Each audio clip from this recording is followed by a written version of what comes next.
OBS. Okay. Wise Talk family, we are back.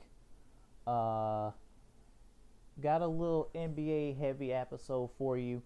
I am joined by new Wise Talk members, Mason Miller and Rodney Hudson. Yo, yo. They're going to be joining me as we get down to the NBA stuff as the NBA season has concluded, with the Denver Nuggets winning their first ever NBA championship, beating Miami in 5 games. Nikola Jokic with an incredible playoff run, closing it out, averaging, I believe it was 30, 10, and 8 in the finals. So what we're gonna do is we're gonna recap the season, and we're gonna go over what stood out to you for this entire season, and we're gonna start with you, Rodney.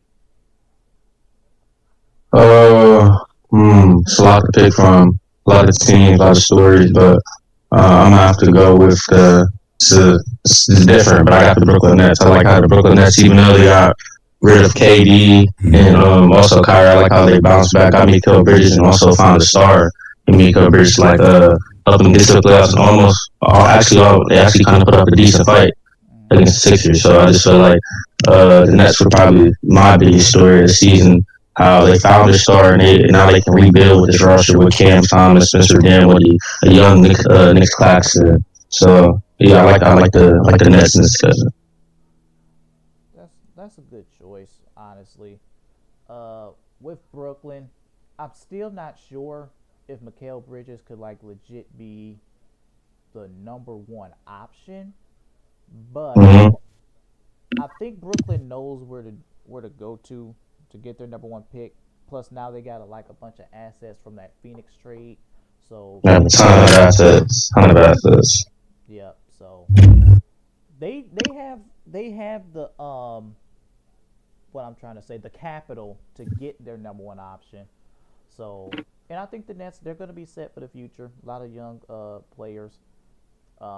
They got enough money to get someone in next year's free agent class, because this year is not really good for Yeah, it's a not really big crazy. star. No, so they got enough money if they want to get themselves a big star in the free agency next year. So we'll see how that go. Mason, how about you? So are we looking at this from like a positive perspective or a negative? Because I could really go either way with this. Hey, it could go either way. Either way. Okay, I'll actually just go the more neutral route. A team that really interested me in both some positive and negative ways is the Golden State Warriors. Looking at that team, especially their record on the road being as bad as it was, Yeah. you have to look at that. And of course, it's Stephen Curry. Of course, it's always going to be him. You know, he's going to do what he does. Top three player in the NBA, in my opinion. But looking at the team around him, we saw Klay Thompson. He's not looking like the same Klay of old. That Game 6 Klay stuff we already saw. That's fraudulent. That's not working no more. Draymond Green, we don't even know if he's going to be there next year. Yeah. I'm still like on the fence if I keep him or not. I think the team likes him, but with the whole Jordan Poole situation, you got him around. I don't know if him and Draymond, what their chemistry is going to look like going forward. But I'm looking at the Warriors and I'm like, is this the end of the dynasty? I know we've been saying it over and over and over, Mm-hmm. but this is the first time I've been looking and I'm like, I'm not 100% sure what they do from here. Jordan Poole's taking up a lot of contract space. Yeah. I'm not sure if they necessarily want to give up on him and try to trade him even like anytime soon. So assuming he sticks around, I'm not sure what you do with that. Draymond, I'm not sure if he goes or leaves. If he leaves, that's a huge defensive hit that's going to be taken from the Warriors. Yep. Because even though he's on the older side, he still is a big defensive contributor. Mm-hmm. And I'm just looking at the team and I'm like, I'm not sure where they really go from here. I'm not sure what moves they can make in the offseason. If they do anything, it's basically going to be running it back with the same core. And I'm not sure if anything's going to get better with what I'm seeing right now. Unless Jordan Poole just remembers how to play basketball like he was last year, I'm not sure what they do. Yeah, the Golden State situation is probably the most intriguing going into the offseason, because I also did read a report that Golden State is open to trade anyone but Steph. Yet Oh, again, I'm not surprised. Yet again, I'm not sure how really good that is because now they're heading into this season with a new general manager. So Mm. it should be interesting as they're bringing Mike Dunleavy in. He was the vice president of basketball operations, though. I'm not sure. Honestly, here's my bold prediction. I do not believe Draymond will be in the Warriors uniform. I don't either. I Yeah, feel I like feel like, yeah, I agree with both of you guys. I think, especially with all the behind the scenes teammate turmoil, after giving Jordan Poole that big of a contract, if Draymond is truly the reason, as many people are speculating that Jordan Poole's like off, Mm-hmm. if that's the reason, at this point you gotta look at it and be like, one of you guys is our future, one of you guys looks like you're on your way out. Maybe not like this year. Maybe if he holds on, maybe not the year after next, but it's getting close for Draymond. We can see the writing on the wall. I don't think he'll be a Warrior either. Yeah. If Draymond were to leave, he would mhm, either be a Laker, Mm. Grizzly, or a Sun. Those are my probably so. those are my Probably picks. so. To be honest, in my opinion, I feel like the Warriors really don't need Draymond Green. I mean, they don't. I mean, I feel like they can go out in free agency and sign an interior center that can help them guard the paint because that's one of the big reasons they lost to the Lakers Yeah. in the second round of semifinals. But they have Jonathan Kuminga on the bench and he barely plays because of the deep rotation. I mean, Jonathan Kuminga is not a bad player. He's literally what 6'7", 225 pounds. Draymond Green is 6'6", and Jonathan Kuminga is an athletic freak. So I feel like he's been on the bench for a while. They drafted him. He's been there for a while now. What, been 2 years? Yep. 2 years. Yeah, so I feel like he's 20 years old. I mean, he can play now. He shoots better than Draymond. He's just like, I feel like it's his time, and it's time to move on from Draymond. And that's for the rest of your team. Moses Moody, Jordan Poole. It's time for those young pieces to step up and kind of contribute to this future of the Warriors.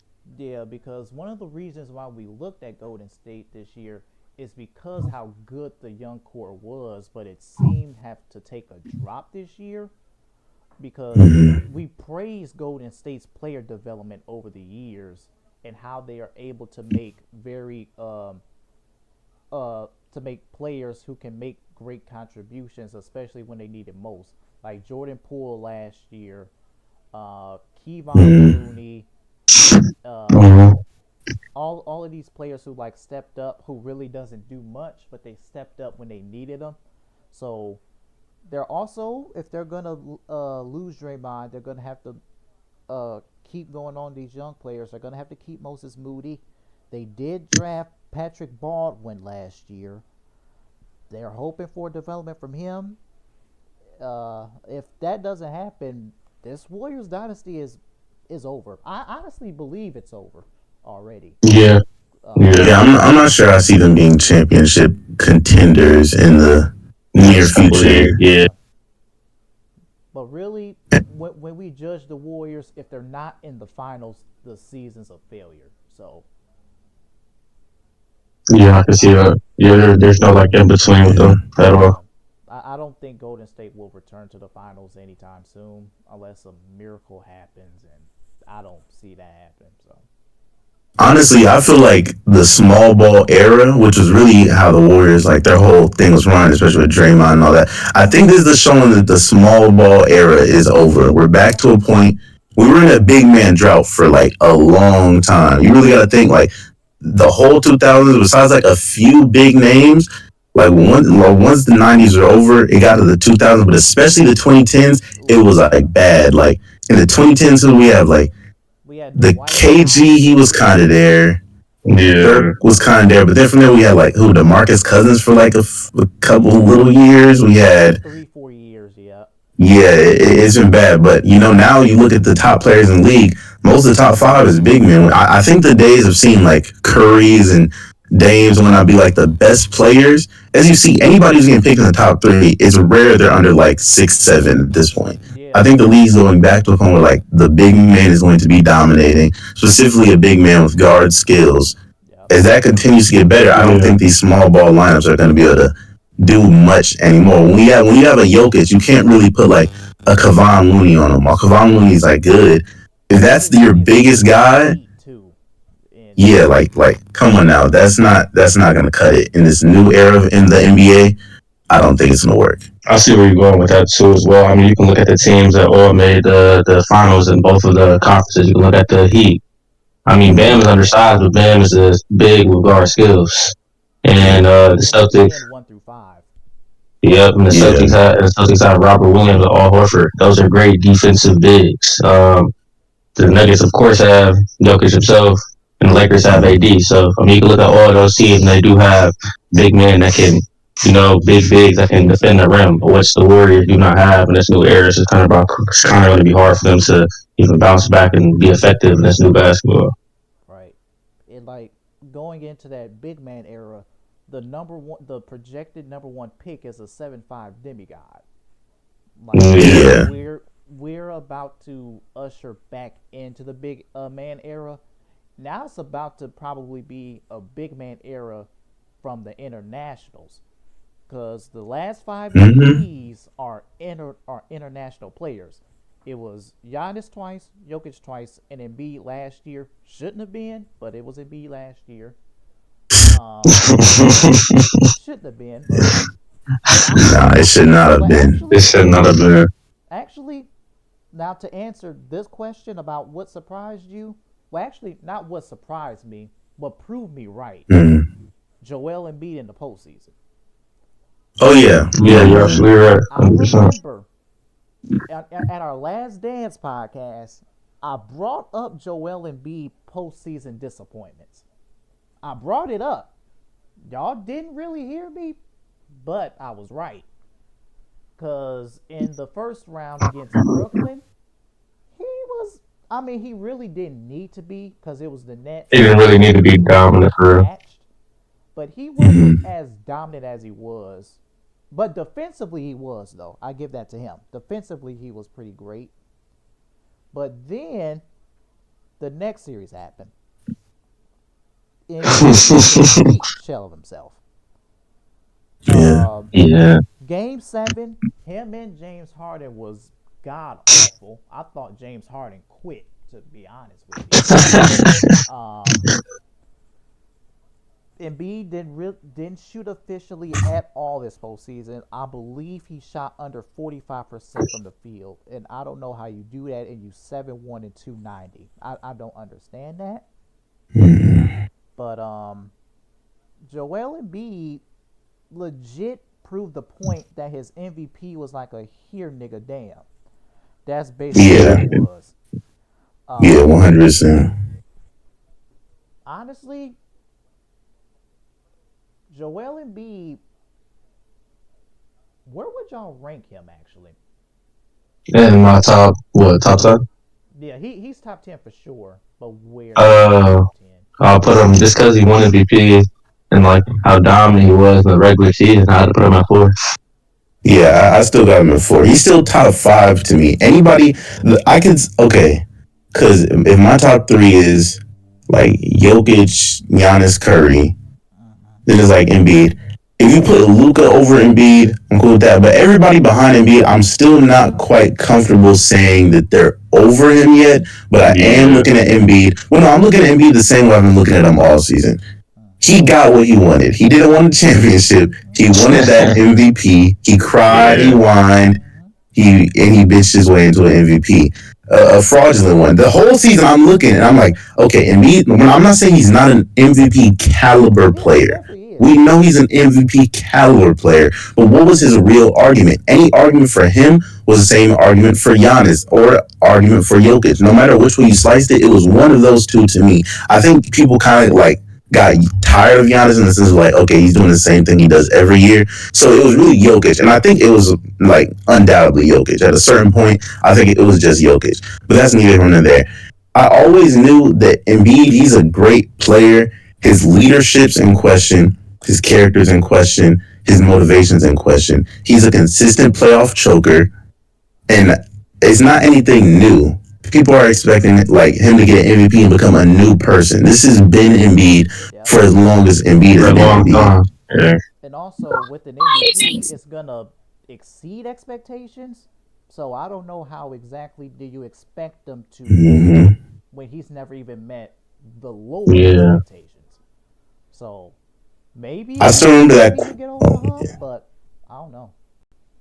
Yeah, I still remember the quote during his whole crying thing. People were talking about like, I think it was when was it Stephen A. Smith's list where he did the who has the highest playoff expectations. There Yep, was some yep. expectations It list, was Stephen A. and Smith. Embiid was looking at that. He was like, "Oh, I never won an MVP before, so how can I have these high playoff expectations?" That's Well, now crazy. you won one No, with you an won. MVP, but like now you're going to be looked at. Okay, that's an MVP. You're the only MVP to never make it past the second round, Yep. not to the finals, not past the conference final. The second round, which means like you're beating the what sixth, seventh, eighth seed The each sixth, You time, ain't seventh, and gonna then eighth barely seed get folding right better. seed after. every year, and then as soon as you Like, meet a team who's up to your level, you lose. and that was the nastiest thing about the narratives. People's whole narrative against Jokic, he can't get it done in the playoffs. Like that's what it was. Oh, he can't win a chip, and then he went and did it. That's the most ironic thing ever.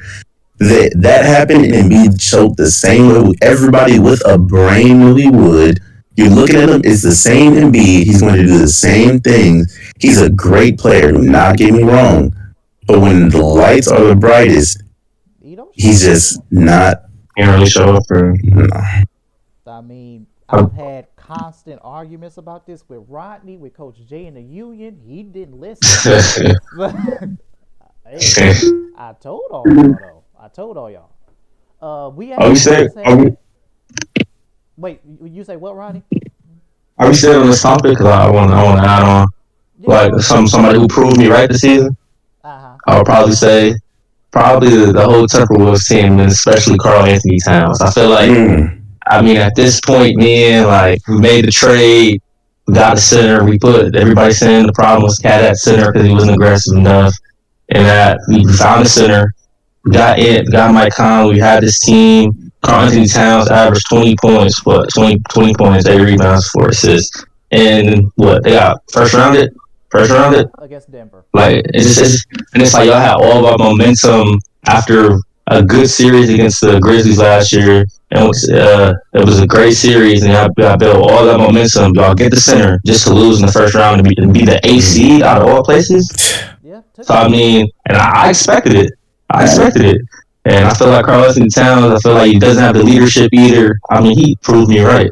Always. Yeah. Yes. Carl Anthony And Towns proved me right. so, speaking of Carl Anthony Towns, speaking of him, he made this dumbass quote on the Pat Bev show. He says, "When it's all said and done, I'm glad people are gonna look at me and said he changed the game." Who? Carl Anthony Towns. Cat? Cat, man. Change the game in what way? I wouldn't say change the game. Yeah, alright, bro. He probably, I wouldn't say change the game at all. I feel like he's just a shooting center. It was a new era was coming. He was a good shooting center. I wouldn't say he changed the game. But I mean, all he does is shoot, and he sometimes can't even do that. So I mean, And then one of the analysts that I disagree most on, Kendrick Perkins, actually made a great point. He said, "How can you change the game when half the time we don't know you exist?" that's absolutely true. Yeah.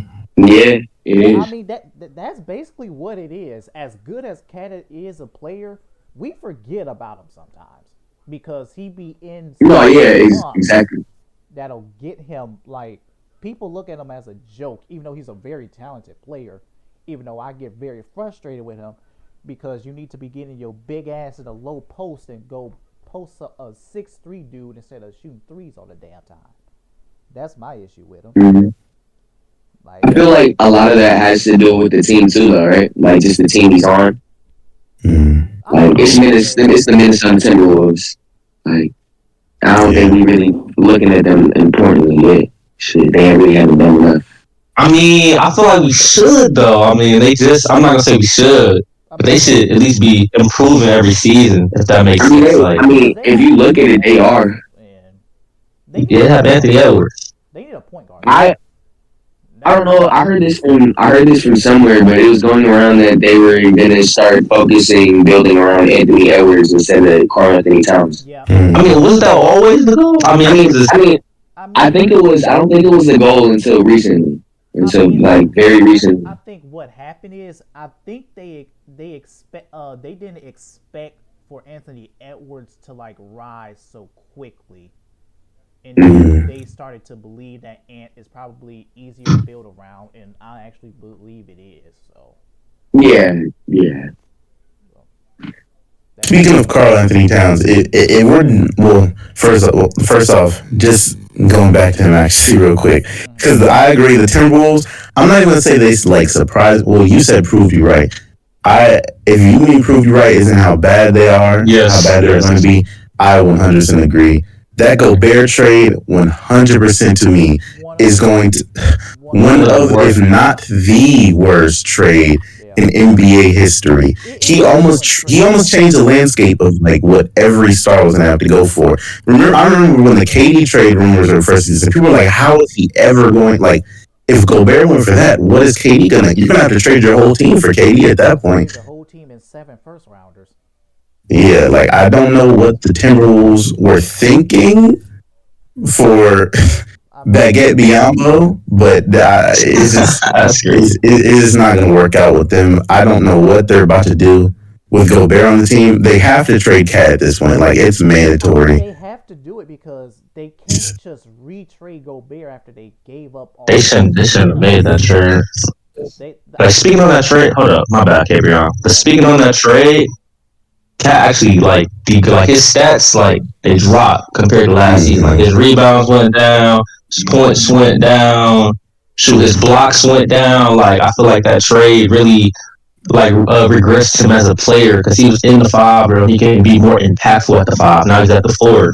But they also traded a good rotational player they had in Malik Beasley. They had Jared Vanderbilt. Like they had a lot of good pieces around their team to get to the next level where it was last year. But It they was. made a I think. trade. I think it was worse that they started to kind of show out. Like for example, Jared Vanderbilt started to show out when he Mm-hmm. left. Yep. When he left, and he went to the Lakers. Like, and I think a part of that shows you that this isn't really all on the players. A lot of this got to do with Minnesota's coaching. What's They're going on behind the behind the scenes scenes? too. Yeah. Like, because when I look at it, because D'Lo struggled with Minnesota, Mm-hmm. Malik Beasley, actually Beasley played okay for a minute, and then he kind of like went off. Then he like dropped off. It's just tough when you're not a superstar or a superstar scorer to play with Rudy Gobert because he clogs up so much of the paint, and all he does is Yeah. catch oops. That's really Mm. that's really what he does. So it gets tough to play around him. I mean, Gobert's not a bad player, but He's not. you just too big not to be somewhat of an offensive threat. That's what I'm saying. Mm. Like What do you call a bad player? Because what I saw this year out of him, what are we calling bad? I mean, a bad player is Killian Hayes. I mean, Pat Connaughton isn't a bad player. You Killian know, Hayes. Killian Killian, Hayes slander. like Put some uh, respect on Killian Hayes, man. no, Killian Hayes is bad. is James Wiseman a Terrible. bad player? Like these are the people that I'm looking. Like I mean, Is I'm James Wiseman a bad player? That's a good question. Wiseman played well with the Pistons yet again. It's the Pistons. Yeah, I think okay. Would you rather, if you're the Timberwolves, would you rather have James Give Wiseman me James Wiseman. or Give me James Wiseman. Gobert? He has some skills Wiseman for offensively. sure. He has skills offensively, so I would probably go Like Wiseman. Gobert at this point, he's a huge contract. Yeah, To do what? Sit in the paint. He can't like create his own shot. He has no post game. He has no nothing. He's a lob threat, but I mean anybody who's tall is a lob threat. yeah. As long as they can catch and like have basic hand-eye coordination. It's kind of like His Capella. his defense. Well, Clint Capella. I'd rather have Clint Capella than Gobert easily to me. Clint Clint Capella Capella this year rebounds the he was ball and he good. He rebound the defends. ball too, but Gobert too. Gobert as well though. Go. I I don't still know. rather have Clint Capella. I feel like Clint Capella is more of You're a getting for cheaper, it's like he's younger. cheaper, he does the same thing, and he's more of a pick and roll threat compared to Gobert. Yeah, you are right. Gobert can't move. Like, he's just stuck in the paint. Yeah. It's just he's not the same as he used to be. And as people are getting faster, bigs are getting more skilled. He's going to get exposed more and more and more. And I'm not just saying he's a garbage player. He's not garbage. It's not good for this era of basketball. He's not impactful. Like Rudy Gobert in the 90s, he'd be great. Yeah. He'd be great. Yeah. But he's one of those players who's just in the wrong era, I think. Like, and it worked for a while. I mean, he's not defensive player of the years. So. Yeah. He shouldn't have got one of those. Yeah, that's kind of true. I will give you that. Do y'all think those defensive player of the years put him in the Hall of Fame? Nah. What do you do in college? Because the basketball Hall of Fame is a lot easier to get into than people think. He didn't do much, but the 3 defensive player of the years is going to give it to him. Because the basketball Hall of Fame, it's the easiest among all the professional sports to get into. DeQuan Johnson already qualified for the Basketball Hall of Fame. It's easy as stuff goes, man. They let anybody in. Ison McNutt might make it if he played one more season. Like, the Basketball Hall of Fame is so easy to get into. I'm not disrespecting any of the people in there, but oh my gosh, man! Like, it's very easy to get into. Honestly, like looking back, if you looked at Gobert and you ask somebody, is this a Hall of Famer? You're going to say no. No, like it's no. No, it's a no-brainer no. But for whatever reason, one day people are gonna look and he's gonna be a Hall of Famer, and it's just people who saw him play isn't like what? People he played with. Yes, like is gonna say no.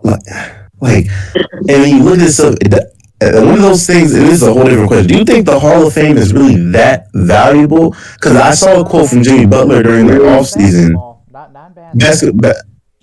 Like Jimmy Butler was talking about if he got inducted, he wouldn't even go. And I'm looking at it, I'm like, that's Jimmy Butler, and that is Jimmy. He is a not caring attitude, but I'm just looking at it and I'm thinking about it, and I'm like, I guess if you work that hard, you're gonna care.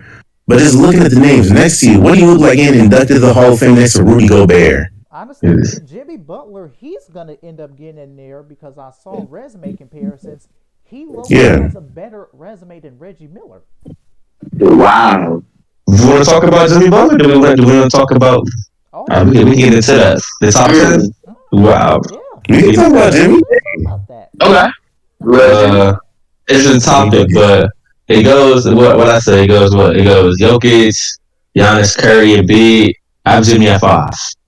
At 5. I have Jimmy at 5. I have him over Luka, over KD. Over Tatum. We might be after the first round or two. After the first round or two, how good really was he? Listen. I feel like C. It's just impressive how he led this team. By the way, no Tyler Hero. Basically, their second best offensive player, in my opinion. Wasn't it? You know, he takes his Miami AC, beats the Bucks.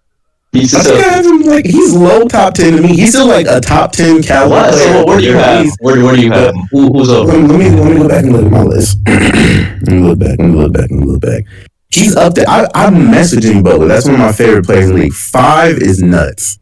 I have 5 over Luke. If you were making a team, if you're starting a team, you're picking Jimmy Butler over Luka Doncic. Just because of this way he changes his culture, great leader. Of course, I would choose Jimmy Butler. The intangibles, I understand that, but at some point, that only can get you so far. The power of friendship storylines, that can only get you so far. We're just talking basketball player. Especially in this era. Yeah, I don't know. So, wait, is this my list right here? Okay. Jimmy Butler for me. Jimmy Butler on my list was literally number 10. What? He's literally number 10. You have Bron over Butler? No, I don't. LeBron's tied for 11 for me. Well, hold up. You had D-Book over Jimmy Butler? No. I do. You want me to read my list? Yeah, yes, please read your list. Okay, number 1, Jokic. Okay. for obvious reasons. Number 2, Giannis or Stephen Curry. I don't mind which one you put in either place. He's too. After that, I'll still leave Embiid right there. After that, Luka. After that, Kevin Durant, Jason Tatum, Anthony Davis, Shai Gilgeous-Alexander, Jimmy Butler. What? Okay, the last 3 just threw me off. AD. A healthy AD or Jimmy Butler? A healthy AD? And Jimmy Butler. Wait a minute. Even the injury kind of AD. I'm choosing Jimmy. Is like, Of course, over that. Jimmy versus a kind of injured AD. I'm choosing Jimmy. Tatum over. I'm taking Jimmy. But here's the thing. Well, When healthy, I'm taking Anthony Davis over Jimmy Butler. yes. But the problem with Anthony Davis is we always have the when healthy label over him. This is true. But this postseason though, he didn't have any. If I remember correctly, he didn't really have anything. And he played Jimmy Butler. Besides I think we're getting clouded by how amazing he was in the first round, and for like 2 games in the second round. Very, very true. After that, he was pretty mid. I'm not saying he's bad or anything. He's still, like, we know what Jimmy Butler is. He's a really great player. A lot of people said it was injuries. He said he wasn't even that injured. He was just mid. He was coasting off of that same hype from earlier on, that people were blinded by that and looking at it. He was not the same guy.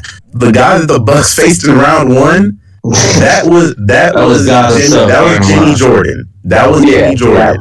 After that, he became back human. MJ whistle during the Bucks series. He got an MJ whistle. Let's get into that. Jimmy Butler, for me, he ain't in my top 10. whoa. That's blasphemous. He's at 11. That's blasphemous. That's not horrible though. I mean, like, it depends on who's over. Okay, so Who's over? Okay, so here's my list. I got Jokic, Giannis, Steph, Luka, KD, Bron, Embiid, Tatum, Devin Booker. Bron's still that high? Who's your last one? Oh, The dang. last one was Dame. No. Wait, so then who's not? I got respect for Dan. Yeah, I don't know about Tatum. So Tatum isn't in your top 10. Did you say him? He said that. Yeah, Oh. Tatum's 8. Tatum's 8. Who's not there? Okay, you got Dame up there. I don't think Tatum's better than Jimmy Butler. You think that Devin Booker's better than Donovan Mitchell? Yeah. No. Yes. I don't know if to go with that. Give it to him because he has the better resume. Yeah, I think I have D Book over D Mitch by 1 spot. They have 1 spot. Yeah. Actually, Well, both of them are down to my 11. Actually, I think I have. question: do you have Ja over Shea? No. I think John's like 16, 17 on my list. I don't think that's an argument, honestly. I think that's actually pretty clear Shai's better. I think that's pretty clear that Shai's better. Okay. Shai is. Are y'all letting the gun get in y'all head? No, I'm not worried about that little BB gun. I'm not worried about that. That little Nerf pistol, I'm not worried about it. And we can get to that later. But no, I'm not worried about that thug. He can. It's just Shai. I got Shai over Ja. It's pretty, like, I would say next year Ja could show me something, but he can't. He actually just can't. So Y'all keep going. I'll be right back. Y'all keep going. All right. Gotcha. Who's your 11? My 11, like I said, it was tied for LeBron and Donovan Mitchell. That was my 11. People is going to hate me for this one. This is a very, very hot take. But just because, he led his team to the playoffs first time in forever. De'Aaron Fox? Like the beam. Give me De'Aaron Fox. Like the beam. De'Aaron Fox. He might be a smooth, like, Listen. 11, 12. I mean, people underestimate De'Aaron Fox, though. De'Aaron Fox showed out in the first round against the Warriors. I feel like they should have won that series, even though they choked. Should have won that series. He played good, though. Wait. I think I accidentally forgot to put Fox in my top 20. I accidentally forgot to put him in there. Listen, I forgot his name. Fox averaged 25 points per game. 6 assists, shooting 51% from the field. I feel like Fox was amazing this season. He's a big part of the reason, probably the biggest part why the Kings they've not went so far, but they put up a fight against the defending champs, Steph Curry. So I feel like they got to show for something. They got to show for something. Here's my thing though. If you put Donovan Mitchell where De'Aaron Fox was, he would do the same thing, if not better. Because you have De'Aaron Fox over like Donovan Mitchell, right? Who do you have him over? Who do you have him over? Because he's definitely okay. Looking at my list now, I'd probably have him. So that's 11, 12, 13. So yeah, I'd probably have him like 14, 15. 14, 15. In that 14 range, he'd be over. I hate to do this, but Dame my favorite point guard, but he'd be over Dame. Over Dame? He'd be over Dame. I just have to read my list. Fox over Damian Lillard? All right, y'all, I'm back. That was ridiculous, Rodney. I heard that. That was De'Aaron Fox over Damian Lillard? Y'all know how I feel about Damian Lillard. Y'all know how I feel. Y'all know how I feel about Dame. CaBreon do. Y'all know how I feel. Yep. I had to put De'Aaron Fox is over Donovan Mitchell. And who will be at that last spot? I don't know. What? I mean, you gotta look at it. Like he won most improved. Here, Mill, I need to. You feel me? To win, average. To like be the most improved or improve, like heavily improved, you had to have been like somewhat bad at one point. Donovan Mitchell has been he's been doing this for a long, like he's like we know what Donovan Mitchell is. He can give you what did he drop like what did he drop this year? Yeah, like 61 games. 71. Come on, bro.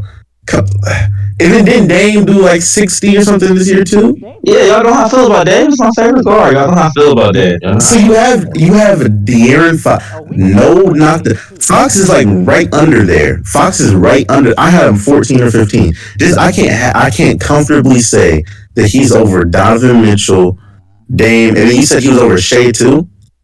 Yeah, he's over Shea. I can't do it. I can't because 11 means that he's arguably top 10. I don't think there's an argument for De'Aaron Fox. Yeah. You're talking about the leading the team. That's great. That's cool. But that's a storyline based narrative. We just saw how that MVP went. Off of these storyline based narratives. It's a feel good story. I love that for him. I've been knew Fox was gonna be nice. But Dame is proven he's been doing this for a long time. Donovan Mitchell, he's been doing this for seasons. Like we've seen what they've been doing. Shea, he's new as well, but I just feel like Shea Shea's better, and he's gonna continue to be better. Also, I can't do that. Because I was also on the Shea bandwagon. I picked him to win Most Improved Player this year. He finished second.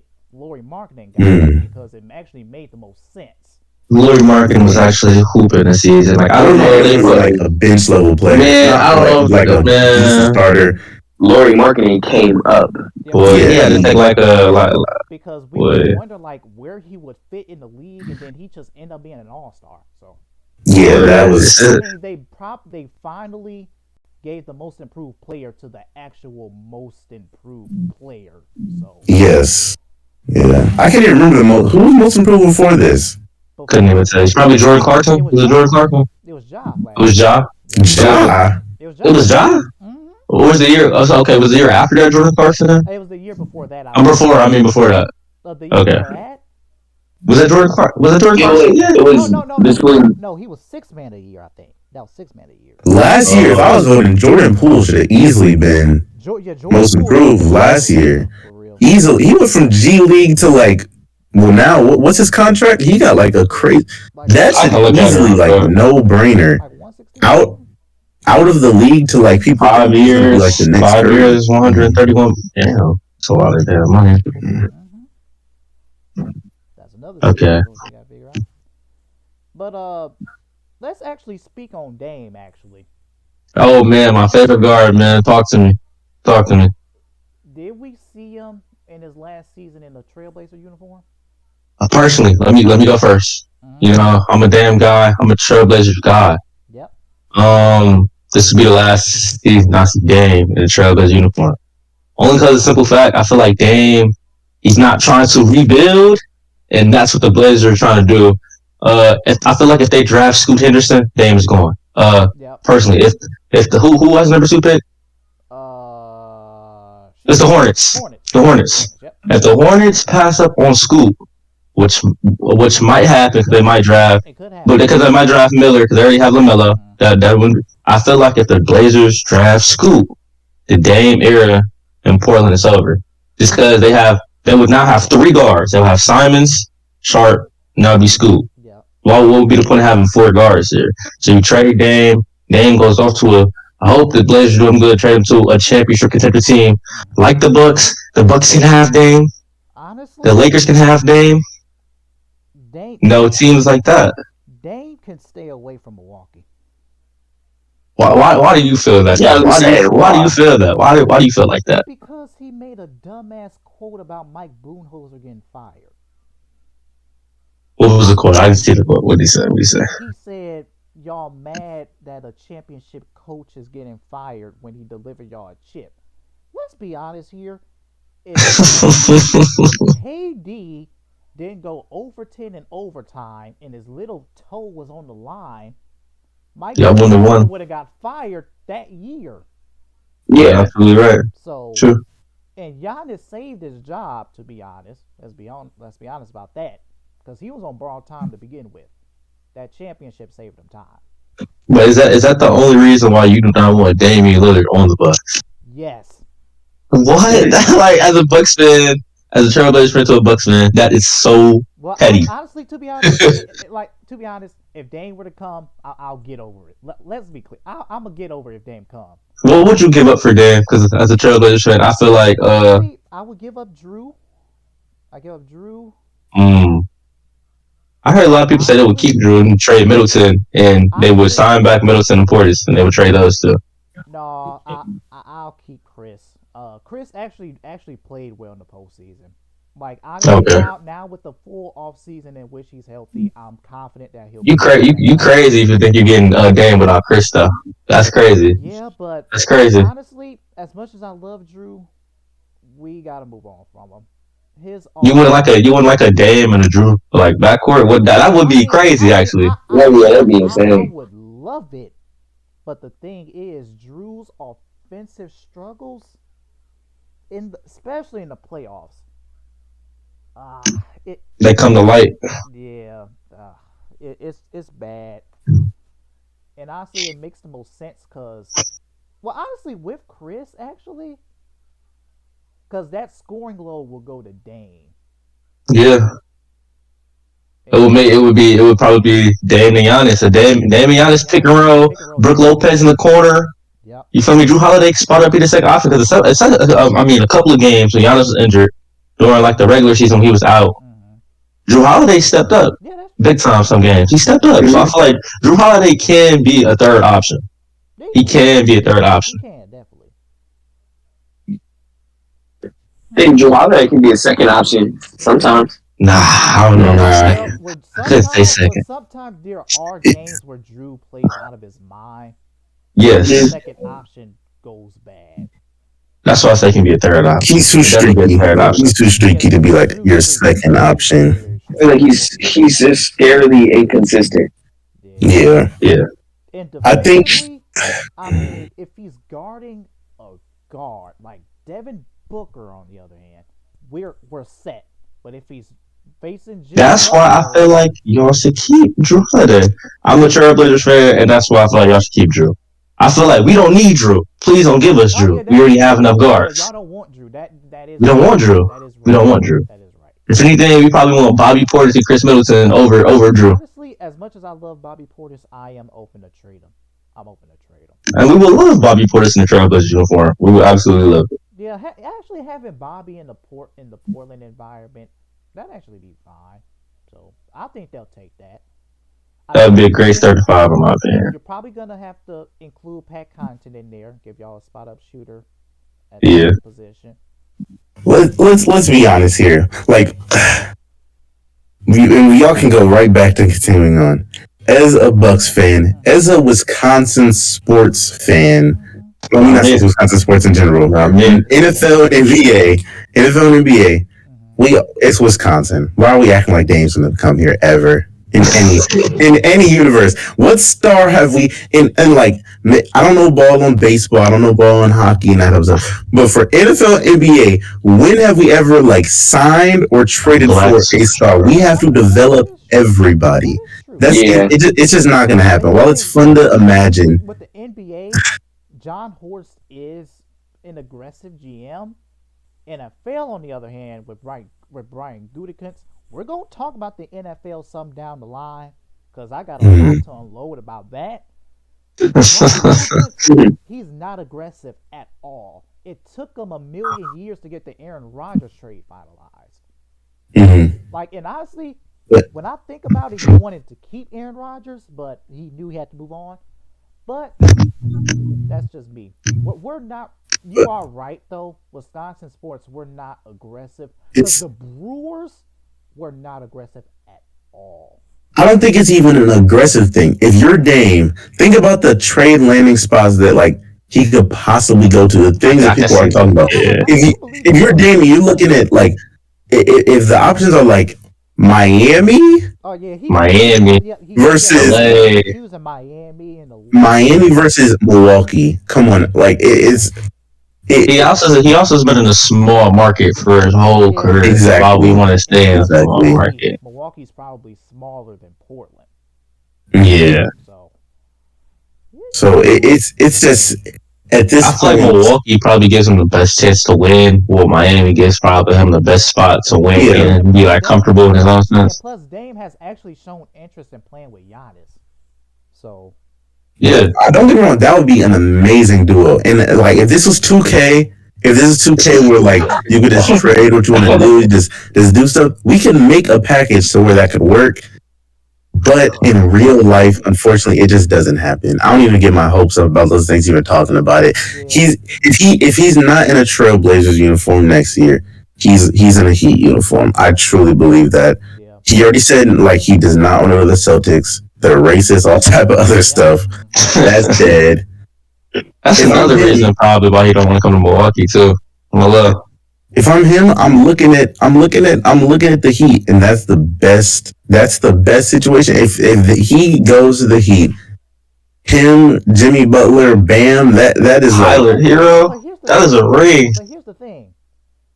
Would probably Hero or Bam would have to go to get Dame? Nah, I don't. If anybody goes to be Hero, it would be. I feel like they can't trade Hero, and the Blazers would not want Hero. They would not want Hero because they definitely don't want another guard. But yet again, Miami don't want to give up Bam. So you're gonna have to give up one of those two.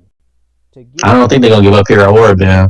I feel like Hero has been too productive for them for such a long time. They get Dame without giving up those two. It's the height of the center. Okay, but you gotta. But look, if you look at what they just did without Hero. Now imagine you trade Hero and now you're adding Dame to that. I don't like that. If you're looking at it, it's like, am I? Because here's what you gotta look at. Jimmy Butler, while he's not like super old, he's getting older. He's getting there. And Hero, like, we don't know what he's going to be. We know what Dame is. We know that's a guy who can go out there and give you like 30 when you need it, 40 when you need it, 60 when you like. That's what he can do. That's what Damian Lillard is offering. And now you're taking more of the offensive load on Jimmy Butler. So Dame, he's coming in to be like a number 1A, 1B type guy, or just number 1 just in general type guy. Well, they can't trade Tyler though. They just made the finals without him. Here's the thing. What actually happens if Portland were to like include a third team who would like Hero? See, then we're talking about something completely different. But then we're also giving Portland enough credit to know that they don't need Hero. They don't need Hero. Portland is a bad run franchise. That's like a franchise that's an incompetent franchise. That's just one of those teams. They don't know what they're doing. Yeah, Portland doesn't know what they're doing. You offering Tyler Hero. Ooh, look, Portland. Ooh, Tyler Hero. But they're not going to take that. Listen, for the simple fact, they throw Tyler Hero and whatever else they can. I'm not sure what else they can look at. I'd have to look at everything. They will take it. I promise you they will not take Tyler Hero because it's just looking to rebuild too. Too many guards. They're looking to rebuild too. If they were Curry, because it's all dependent if they get scooped. It's dependent if they get scooped. Oh, that's yeah. Because I feel like they're going to get scooped. We're already interested that Well, the was it? Hornets were Didn't I already hear interested some in Anthony in the building. Was Anthony in some trade rumors too or something? Or I don't not? think they trade it. They can't trade Because look it. at it like this. They trade Simons. Say okay. Because let's go back to a 2K mindset now. mhm. Say they get Scoot now. Okay. Trade Anthony for somebody else. Boom. Why would they trade? Why would they trade Anthony though? Because Why Why not? would they? Because now they got Tyler Hero. You got to think, or they trade Tyler Hero after. Oh, we're doing this in the sense that they have Tyler Hero. Yeah, so let's assume that Okay. they're making that trade. Now they have two pieces that are young and good, and now they can go out and trade for like a big or something like that. And now you got a future with Scoot, Tyler Hero, or Anthony, and whoever else they trade for. I I can feel like see they don't Portland do that, being dumb though. enough to do something like that, or just like that could make sense in their brain. DeAndre That's a Portland thing to do. That's young players to build around for the future. They want to they can finally commit to the rebuild. As long as they have Dame there, they're always going to be stuck in that. Are we rebuilding? Are we not? Like, are we going to be completely mid? Are we just going to be trash? Like, what's going on here? They can finally just say, look, Scoot's young. We got Scoot now. That's a great future player. I've been looking at. Oh my gosh, Scoot looks like he is like that. Realistically, the Hornets should take him, but that's neither here nor there. So you bring in Scoot, and from there you're looking at like, okay, let's just get some young guys and let's just do some bullshit until we can just figure out where we want to go from there. I could see that making sense. Like, you would think I just can't see that. I can't see that. I promise you throw in like you throw what's his face Tyler Hero at them, they're gonna take it. For Dame, they're gonna take it. At this point, they're looking at it. It's time to give up on the Dame thing. It's been fun. He stayed loyal. It's time to run from the grind. It's time to run from the grind. Here, add it on to what you just said, mate. They grinded long enough. I know what Mason just said. I don't feel like the Blazers do that. You feel me? They already listen. They get Scoop. They have Sharp. They have Simons, and we can't forget they also have Matisse Thybulle, and also they have Cam Reddish as well, which a lot of people have forgot. For me, Cam Reddish. Also, Go ahead. That, EJ, our Coley NBA analyst, predicted that Cam Reddish wins Most Improved Player next year. Yes, I agree with that. Because if he ever gets into a game. Listen, that's a great topic, but I feel like Cam Reddish has never been in an environment that's like, oh my god, like let's develop Cam Reddish. Let's look at the Hawks. Is that the Trailblazers? Is that what they're about to do? Especially if they get Scoot, he's just going to fall further down the depth chart. I feel like he could start there if Cam Reddish is actually productive. He can start as a Trailblazer. Who's gonna? I mean, they can play Cam Reddish or Matisse Thybulle. I mean, if Cam Reddish, like, what was like his player coming into the league? I feel like it was Paul George. I feel like that was his player comp. That was his player comp. Like a two-way shot creator, okay, archetype. I mean, we saw what Cam Reddish can do when he played the Bucks in the Eastern Conference Finals when Trae Young was hurt and Giannis was hurt. He dropped 30 that year. He dropped 30. He could. So it's been, and he did that also his rookie year. He had a couple games where he had 30 or 20 or 25, but it wasn't normally consistent because he wouldn't get all those looks every night. So I feel like if Cam Reddish is in an environment, the talent and the potential is there. I feel like if he gets the development right, if he gets enough looks, I feel like Cam Reddish can be a great. What would he be like a second option on the team? Third option, probably. Okay, I don't know. They have a lot of options on that team. I don't know. I'll let y'all finish this up, but this Cam Reddish thing, because this actually pivots directly into another topic that I wanted to bring up. I'm surprised it wasn't on there. Just some like current NBA things. Did you guys see the Patrick Beverly 50% of the NBA doesn't love the sport? Yeah, I did. Conversation, Paul George and DeMar DeRozan commented. I think Cam Reddish is one of those players where he came into the league. He was just one of those guys who just naturally talented at the sport.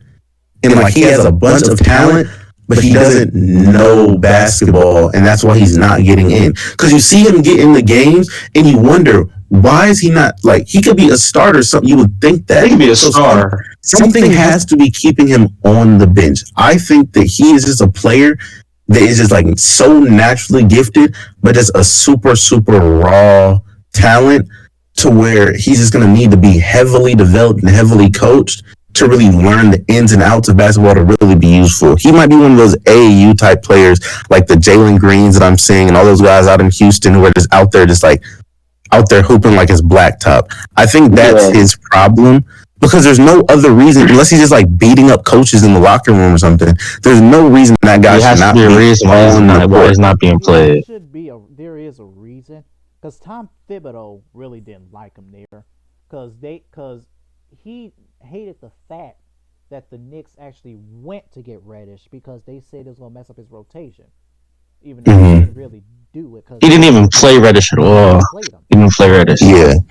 But just then, like going back to the overall scope of the 50% thing, because I wanted to bring that up after we were talking about Cat as well, Yeah, because I think Cat might also be one of those people where like he just doesn't like have that hunger at all. When I heard that quote, my brain instantly, and of course I don't know these people at all. Now, who I can 100% say is on that list, Benjamin Simmons, yeah. Benji Simmons, he's on that list. He don't. Ben Simmons, He Karl Anthony Towns, I feel like it doesn't mean that they aren't good at it, but I think a lot of players, especially with the AAU stuff and especially with the like more fame and fortune that comes from basketball, a lot of players are getting into the sport and they don't really like care for it as much. Not saying they don't like it, but look at it like this. If there was just a league out there that was like giving out a bunch of money for you to be like an Uber driver, and you could drive good. If I'm just a good driver, I'll go to the league and be an Uber driver and get fame, fortune, a bunch of women, all this other stuff. Like it comes with a bunch of benefits. I think we're seeing a lot of players who just don't like. They just don't want it. You see the old heads all the time talk about, oh, the mentality shifts. I think that's true. I think all these players who are coming to on it's a noticeable difference with the stars that we're seeing today and their attitudes towards the league versus what it used to be back in the day.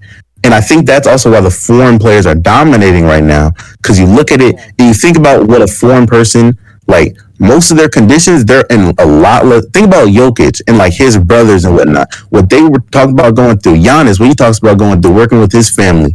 Those are people who love they had to work like their life depended on it. Now we're getting people who like rich families coming up privileged already, all on social media, all that type of stuff. They're celebrities more than they're hoopers now.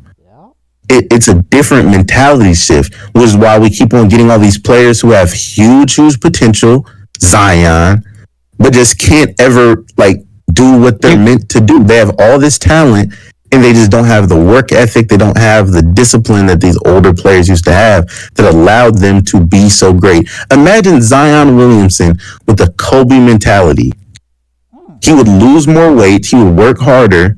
The weight issue is why he keeps on getting injured. When you're that big, there's some things you just can't do. There's some things you just can't. Your body can't take as much physical taxing as lots of these older players we used to be able to put up with when they worked harder. Think about Ben Simmons. If he just had a little bit of dog, just a baby chihuahua, like a puppy, something. Give me something, a little bit of bark, something, Ben. If he just had something, all that talent he has, there's no reason Ben Simmons should be unplayable. That's disgusting. We're getting consistent number one picks that are like just nothing. And I'm sad to say, Zion, he's getting in that bust. Like in this next year, if he doesn't come in and do something, he's a bust to me. At this They're point, thinking about trading him actually. Yeah, I heard that too. Because Zion, when he's on the court, yes, he's like that. He's like that. There's no reason. That's what I'm saying. These people are too talented to just be this. Like all of them, you're just looking at the stuff they do. Ja Morant, all of them, like they're just worried about things that aren't basketball. I'm sorry, and we heard this during the 2020 quarantine BLM days. I'm going back to it. Shut up and dribble. Get on the court. Just hoop. Please just hoop. Just hoop. Just be good at the sport. You're good at the sport. We're seeing so much talent go to waste because these people's mentality is just not where it needs to be. And I can't judge the characters of people that I don't know, but you just look at the signs they're showing. You look at the repeated behavior. This is becoming common stuff. We're seeing people who are taken early on and have all this natural talent put it to waste because their mind isn't in the right place. And it's getting annoying and sad to see as a fan. It really is. Because now you're looking at the future of the league. Guys like Ja, Zion, Ben Simmons. These should be people that we're looking at, and now we have a bright future. This is why we're still stuck on the LeBrons and the Currys and whatnot to still be the top players in the league. Because these new guys, they just don't hoop. They just aren't hoopers for real. Like, they just don't do what they're supposed to do because their mentality's off. And it's really sad to see. Man, Are you putting Cam Reddish in that same boat though? Like him I just think like I think he's not one being of those focused? guys who just like he just goes out there, he plays, he hoops, and his brain just isn't in the right place because there's something that people are seeing. How many teams has he been on so far? He was He's been on on the three. Hawks, He's been on three. Knicks, and now Blazers. yeah. And he's still not getting in. There's something going on. It's not a talent thing. He goes I in, feel like- he could be a bench player. For him to just not see Like, any if you don't minutes get any on multiple time, teams. there's a problem. I feel like with the Hawks, I feel like it was just a really deep rotation. I feel like they played him when they could. I feel like the Hawks. You look at that team 2-3 years ago. That team was deep. I feel like the Hawks. I feel like the Knicks was just like a between him and Thibodeau not seeing eye to eye. And I feel like the Blazers. I mean, wow. I mean, they should play him. They should realistically. I don't know. If he gets traded, Cam Reddish is probably most likely going to get playing time because they're at the stage where let's see a who lot we of got. playing time. Yeah, let's see who we got, and let's see who we'll build forward with, because that's what rebuilding really is. Like I can't necessarily run put 11-man rotations and they don't care. Yeah, I can't necessarily put Cam. So to answer your question, I'll say no for now. But something is going on off the court that is messing him up, and and if it's off the court, which means it's not physical, that means it's now mental. It's personality issues. Something is going on. Unfortunately, we can't be in those locker rooms to tell you, like, to know what exactly is going on. But anybody who watches the game, when he gets in, we know he can hoop. So it's not that problem. Because I see people who can't hoop get in the games at crucial moments. Grayson Allen. I see bums get in who I see bums playing. So he could play for somebody. You mean tell me he couldn't play for the Knicks? Honestly, I don't care how much a coach hates you. To just not see any minutes, something's going on. Especially What did he do to the coach to make him that mad? What could he have really done? I don't think it's really you right, Mason. It has to be something with his mentality. It's something about that. It has to be. There's something going on. There's something going on behind the scenes. He could be a great guy. Don't get me wrong. I'm not saying anything about him. I don't know the guy. But at some point, you have to start looking at these things and be like, okay. At some point, if you're a coach, you're getting paid to win games, and you have a guy who can really hoop out there, and he's just like not getting in, something's going on that we're not being told, that we're not being shown. Something is going on. So maybe it's not a I don't love basketball thing, but it's something with his mentality, something with his personality just isn't working. And it should be alarming for people who are really paying attention. Yeah, you right, man. I don't know where Man, go from there. I mean, yeah, I think you might have hit it on the bill, man. Yeah, for real. That was good. That was good. that was good. Ate that shit. That was good. I don't know where to go from that. Legit, I don't know where to go. What, next topic? Yeah, probably next topic. Nikola Jokic. So, What did we talk about? Greatest player in the world. The real MVP. yep. Is he the best player in the world? Did he prove it? Yes. Yeah. No. Yes. No. What? Are you crazy? Who is it? Did you watch basketball in the Yes. playoffs? No, Not even in the playoffs. He's been the best player. Realistically, he's been the best player for a while, for at least 3 He's- years now. At least He's years. my number two. He's my number two. He can't be my number one yet. Who's your number Who's number one? Giannis. Don't say it. Giannis. Giannis still has to be my number one. Giannis is my favorite player in the league. Look, here's the thing. You can't put Giannis up there. He's not as dominant. Giannis is dominant, but Giannis Jokic is- is way more dominant. Like Jokic is No. putting up doubles in the first 4 minutes of the basketball game. Is Like, it- I've never seen that in my life. Okay, I have so much respect for Jokic, but his game is one of the funniest I've ever seen. He plays like a loaf of bread. It works. That's the problem. It just works. Like, And it okay, works. you gotta look at it like works. this. I watched Jokic play. I've watched plenty. I've never seen Jokic make a shot that looks like it was supposed to go in, but they do. He just Those are does stuff and routine it just shots for works. Jokic. It's routine for It, him. it just works. He goes to the post in slow motion. You look at it, you're like, I know what he's about to do. You just can't stop it. He's dominant in a way that isn't like obvious. He's like, where Giannis is more like, Well, what's it called? Here's the thing. Giannis, he'll force his way in. Like Yes. Yeah. Pause. Wow. So I know. I still give Giannis the top spot because I still believe he has that defensive anchor over him still. Listen. And That's what I he still has that over him. That's what I have to say about that. What made me think that Jokic was the best player in the world is when he played AD. He killed AD. He thrashed AD. Like when he did that, I'm like, he just probably played the best defensive big in the NBA at the time when he's healthy. He has AD has an argument for that. He killed AD. So but you got to look at it like this. AD, I'm not gonna say he's overrated, but Giannis be giving him buckets every time they play too. I think what I think. If you're a superstar offensive player, you're most likely is going to beat the dominant defensive player. Yeah, that's what I was just about to say. Yeah, I was about to say, like, it's the same thing when we saw, like, Jimmy Butler cooking Drew.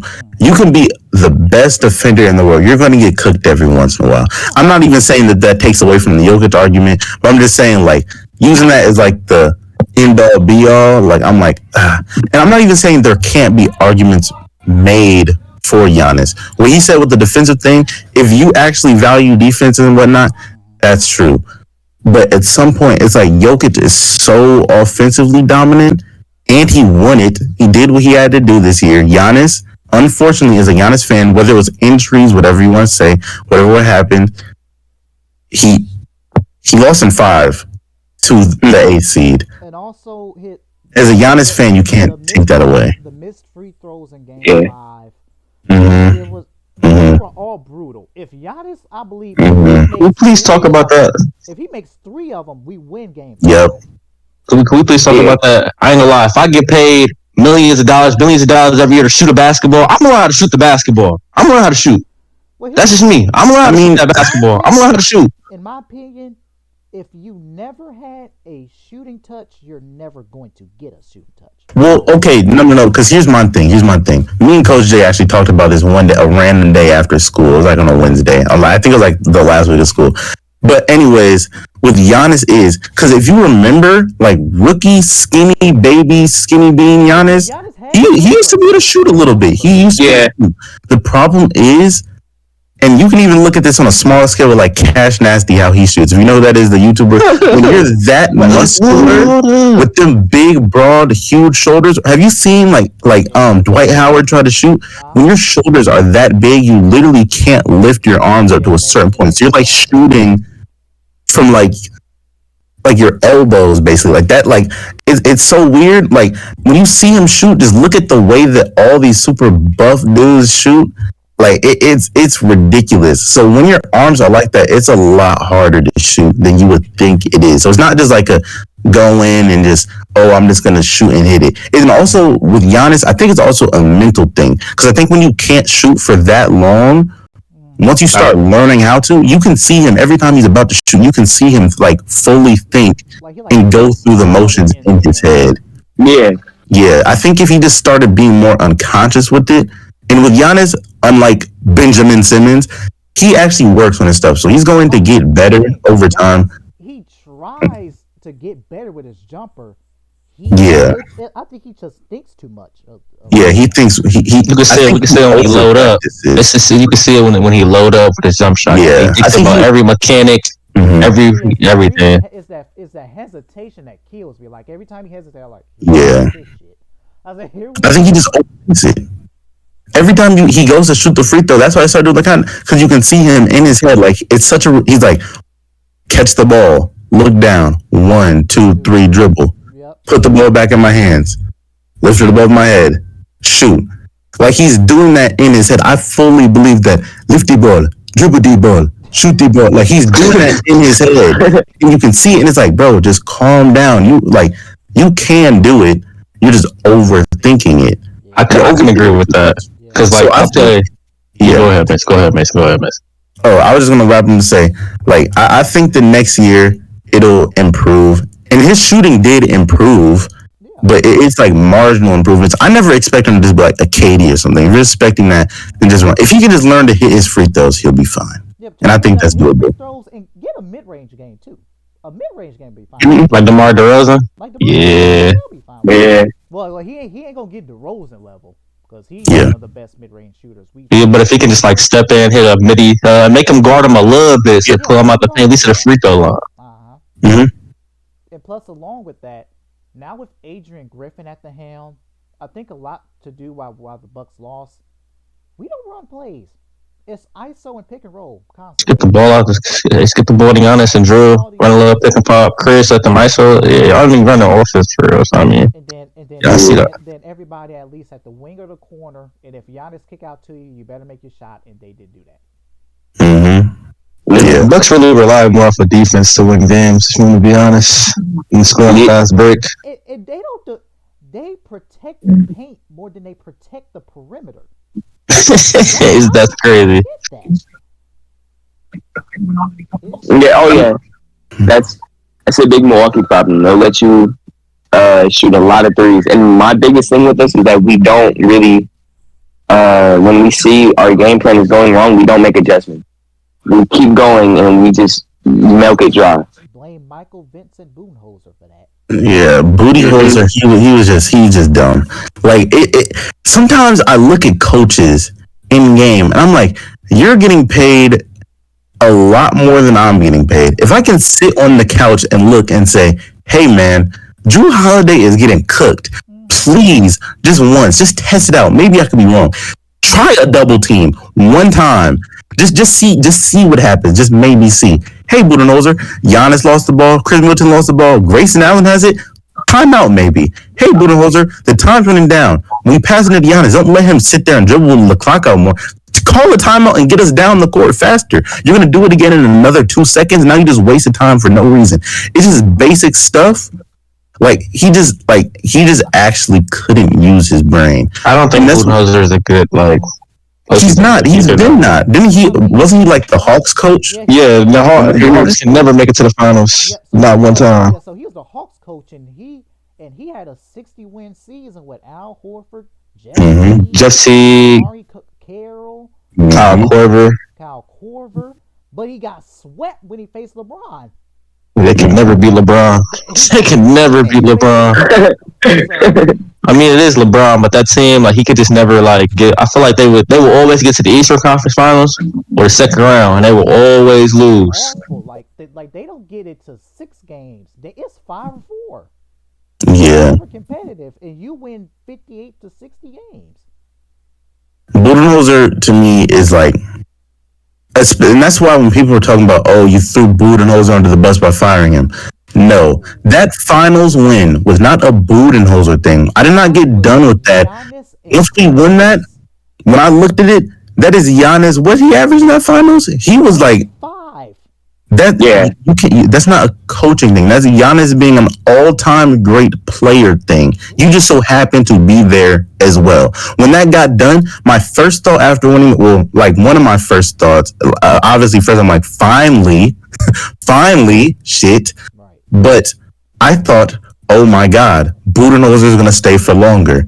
If it was up to me, Budenholzer would have still been fired after that year. We won in spite of That's crazy. not because of him. But you just can't do that. That looks crazy. You can't do that. So then it's like, because even though this did happen, Dwayne Casey, when he was the Well, what was it?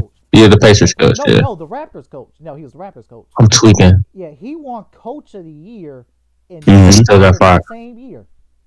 here's my thing. They gotta be crazy. I think if you look at somebody and you see that they're bad, didn't Budenholzer win Coach of the Year that year too? Yep. He won Yeah. that year. He won Coach of the Year. Was that? Yeah, because here's my thing. Budenholzer that year, he just got saved by that championship, which we all know. Anybody who paid attention to the Bucks knows that. That's why Dame doesn't know that. Yeah. Shut up and dribble, buddy. You don't watch Bucks games. You're not a Bucks fan, buddy. You're a Trailblazer. Be a Blazer. Actually, you're at home a lot, so maybe you do watch a lot of Bucks. All right, relax, relax. Anyways, though, anybody who was paying attention to the Bucks knows Budenholzer was on the chopping block. If he did not win the championship, not just make it, but win, he would have been gone. So boom, that happened. So now you can't fire him. That's just ridiculous. It's like, okay, maybe we might have been wrong. The next year he loses. Well, he just won a finals last year. Let's run it back one more time. And then they lose again in a bad fashion. Now it's like, okay, now you have to go. You have to go. But to me, he's been gone. He's been gone before we win the championship. Like, there's so many seasons where we just got all the way back to the Raptors season where Kawhi beat us. Don't get me wrong, legendary playoff run. But Budenholzer, if he just adjusted about that damn wall, if he just learned that Giannis could maybe pass out or something or do something instead of just trying to run through the wall like a big idiot all the time, you're telling me we wouldn't have like swept that Warriors team with no KD, no nobody. I'm pretty sure we're trying to 2-0 We're whooping them. We are whooping that Warriors team. So that's one championship right there. Who did we lose to? Oh wait, what'd you say? I didn't hear you. Weren't the Bucks up 2-0 against the Raptors? Yeah. They lost. Oh yeah. Oh yeah. And then shit the bucket. Like, and that type of stuff, I literally cried after losing that because I was so angry. I'm like, no adjustment, just none. You're just like, he just sits there and just takes it. They say, this is what we're going to do to you. You're going to lose and you're just going to take it, Budenholzer. And he says, yes, daddy, I'm just going to lose. And we lose over and over and over. The Bucks, there's no reason, so many years where we just, no adjustments. The Celtics season, what was that, last year? Yeah, last year. Well, we lose to the Celtics all the time, so I actually just don't know. But when we lost to the Celtics last year, bro, guard the perimeter, please. Grant Williams shoot what? Please. Oh, didn't he have like a master class against the Bucks one game? Master class. He's never shot like that ever before in his life, and he's still and ever after. Bro, against us. There's no all these historic games and stuff, all these historic things happening against us. And it's just, this is just a coincidence. No, Mike Budenholzer at some point is just incompetent. He was just incompetent. I got a question. Was the scary Terry thing? Was he still the head coach then? Was when Terry Rozier had like 30, 40 points? Yep. Yeah. That's crazy. I knew there was a Celtics one in there. It was like wait.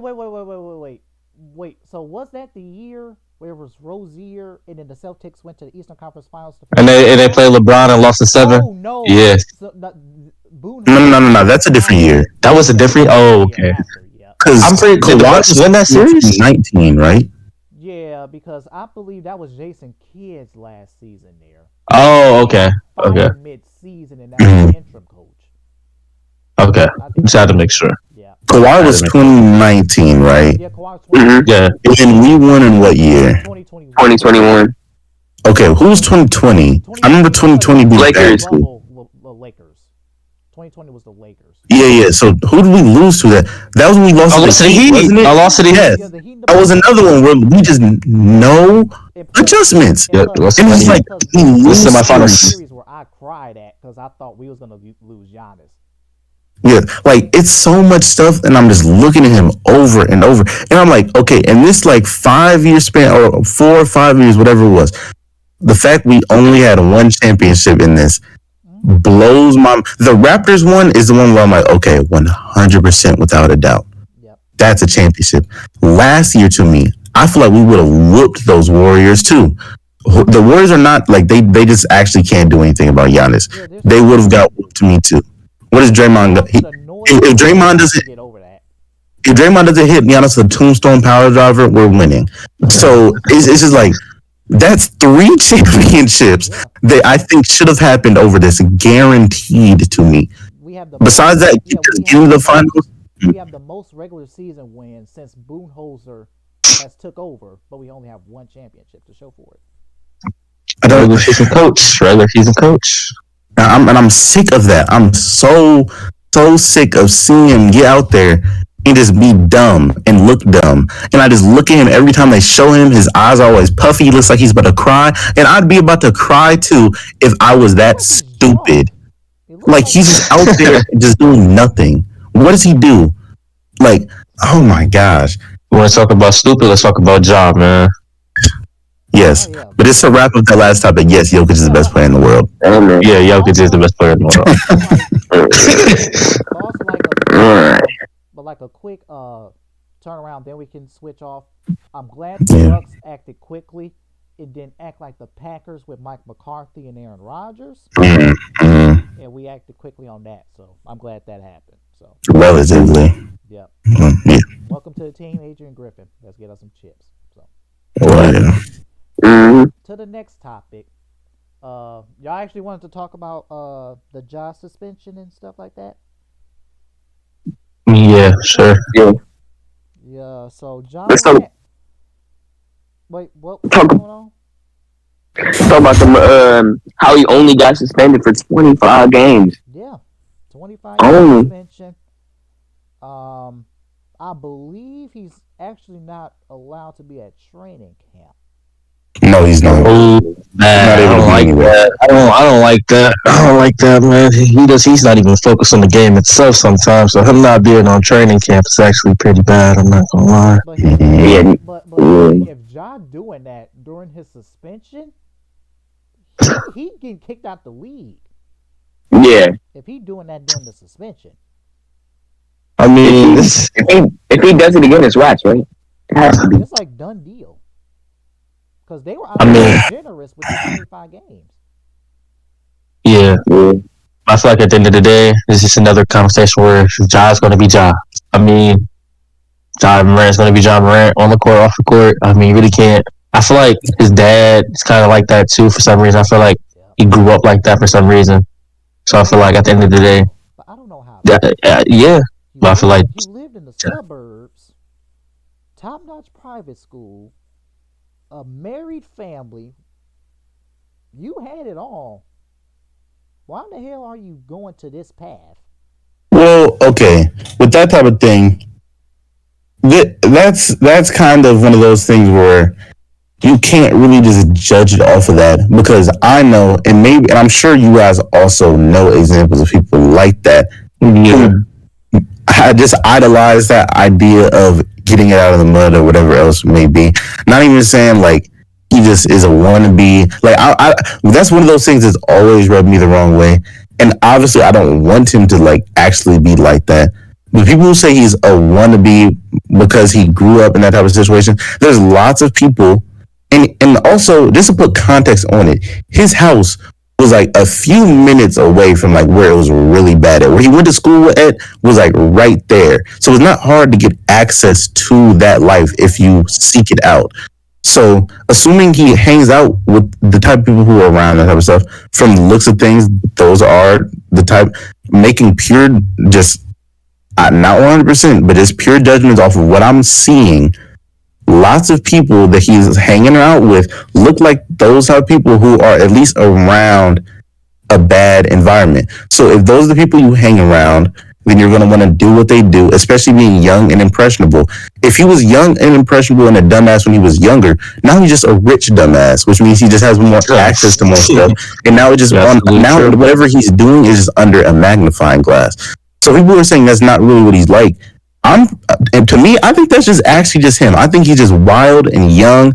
I'm not saying that he's like that and like, oh yeah, I kill people and all that. Like, just because you have a gun doesn't mean you just kill people. That's another thing that I think people are overreacting. I don't think he's like a thug, but I think he's just somebody who is just young, dumb. He likes to party. He likes to hang out with people who have guns. He has a gun, probably, and whatever else. And he's just being irresponsible. And I think there's a lot of players who are probably like that. They're just not under the same magnifying glass. They're just not dumb enough to put it on IG Live. John Morant is a young player. How old is he? Like 23?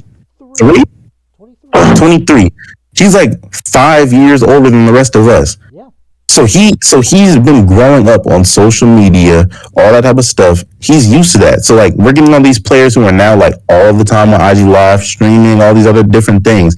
So if you're on IG Live and you were already doing irresponsible things before, but people just didn't see it, now you're just showing it, and you're too dumb to know not to show it. You bring up a great topic with that. He's just actually just dumb. That last video, that's why I want him to be gone for longer. Just because you're that dumb, Right. He like the can he's the video started off. He didn't have anything in his hand. He saw, Yeah. oh, I'm on IG Live. Let me pick up this gun and show them. Yep. What do you do? Like he's just actually just he's just rich and dumb. You can't do anything to fix that. Like they're talking about, oh, he's gonna go to all these different camps. He's doing all these apologies. I actually just don't care Yeah. because that's just who he is. Because that canceling thing that he went to, he checked out just 2 days after. You mean What are they really gonna do? Think about what type of camp can you send somebody to stop showing guns on IG Live? Exactly. It's not. I feel like y'all bring up a great topic with that because y'all say people are not understanding magnifying glass and the stupid. I feel like somebody who's super irresponsible just from like watching him come up was LaMelo Ball. Oh yeah, I feel like LaMelo Ball do stupid stuff all the time. Super irresponsible. If you watch Ball's life, with the Ball family, you see LaMelo's probably the most irresponsible superstar ever. Yeah, and But LaMelo isn't dumb though. Yeah, plus I saw videos LaMelo with these like expensive ass sports cars just speeding in Charlotte streets. Yeah. Oh yeah. LaMelo's probably the most irresponsible superstar probably behind John Morant, but LaMelo Ball is stupid, and he also has LeVar Ball to tell him when he's doing dumb stuff, unlike John Morant's dad. I feel tell him to like stop. Yeah, I feel like that's LaMelo. I feel like LaMelo might be bad if he wasn't growing up already around that. Yeah, he's had the reality show. He's been around the cameras. He knows how to act. So that's why I feel like that's why we don't hear a lot about him as much as we we think we should. And this is where I go back to the mentality thing because, like you just said, which was a great point, you're getting these players who are now getting here and they have crazy fame. So if you're not somebody who's used to that type of stuff, now you have all this fame and influence. If he used to be going on IG Live with guns like in high school, if that's a learned behavior, clearly he's used to doing that because now like that's just like pro. You saw him do it. It was like an automatic thing. Like, oh yeah, I'm on IG Live. It's time. Bring the guns out. Like it was just natural for him. So if you're not used to having this much influence, this much weight on your shoulders now, this is completely new to him. So now you're getting guys who are getting pushed in front of all these people, and now it's like you have to act right. I'm surprised more people don't get caught like this. To be honest, everybody is the stupid. That's true. There's some people who is around like other people's circle and like, hey, you can't be around here doing that because. But here's the thing: Stephen A. Smith, he brought up a good point. The NBA always know what you're doing. Yeah. No matter how well you know it, they have access to damn near everything. Like they're gonna be monitoring John Morant a lot. It's gonna be damn near stalking. I'm not gonna lie. Oh yeah. It's gonna get bad for him. He did it to himself though. I almost feel bad, but at the same time, it's like at some point you're too stupid. But like you just look around the league and remember, going back to the bubble, who was it? Was it Lou Will, the chicken wings in Magic City? Yep. like all players. These guys are rich and young and getting a bunch of fame, a bunch of status. They're gonna do crazy things. You just have to be smart. Oh my God, Jamal Murray. You got to just be smart enough not to put this stuff on the internet. And there's a lot of stuff you can get away with, but once you start, okay, like let's just be honest here: black man, tattoos, dreads, waving guns around, all this other stuff. Listen to the young boy. Oh my gosh, them white people in them suits, they are up there. Trying to get you going. Get that boy out of here. Because I'm telling you, if David Stern, the previous commissioner, was there, John Morant would actually get banned. It'd be worse, yeah. It'd be a lot worse. This entire season. Because he did not. He would have cut John's dreads off. He would have made the tattoo removal. All that, yeah. And he wasn't doing nothing. AI wasn't doing nothing for real. But John, like he's just dumb. He's just actually just dumb. James Harden is Lil Baby's girlfriend. You think he's not around people with guns? And James Harden ain't dumb though. James Harden almost 40 years old. James Harden almost 40. He's not dumb. You can do the stuff off camera as long as you don't get caught. It's all about, at the end of the day, the NBA is a business and it's about what you're putting out. They're trying to monetize Ja heavy. All these Nike deals, Gatorade deals, all that.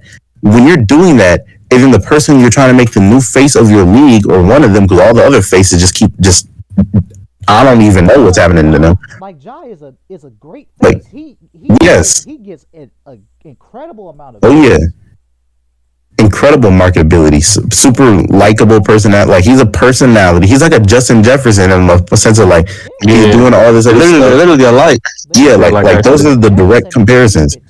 He's just not dumb. So he has all the charisma, and like white people love the whole black, all that other stuff, like the dancing, the prancing, the grills, the chains, all that type of stuff. That's cool until you go too far. Ja was just dumb enough to go too far. Glocky. Stupid. Yeah, he's just dumb. Yeah, he's not smart. Yeah. But it's okay though. He's young. He's young. Yeah, like he has plenty of time to like grow, and plus, I hope Memphis they should go after like some veteran players to like help mentor him a little. Yes. You look at that team. Hold up, I think the oldest person on that team, 29, and he's 29. Yeah.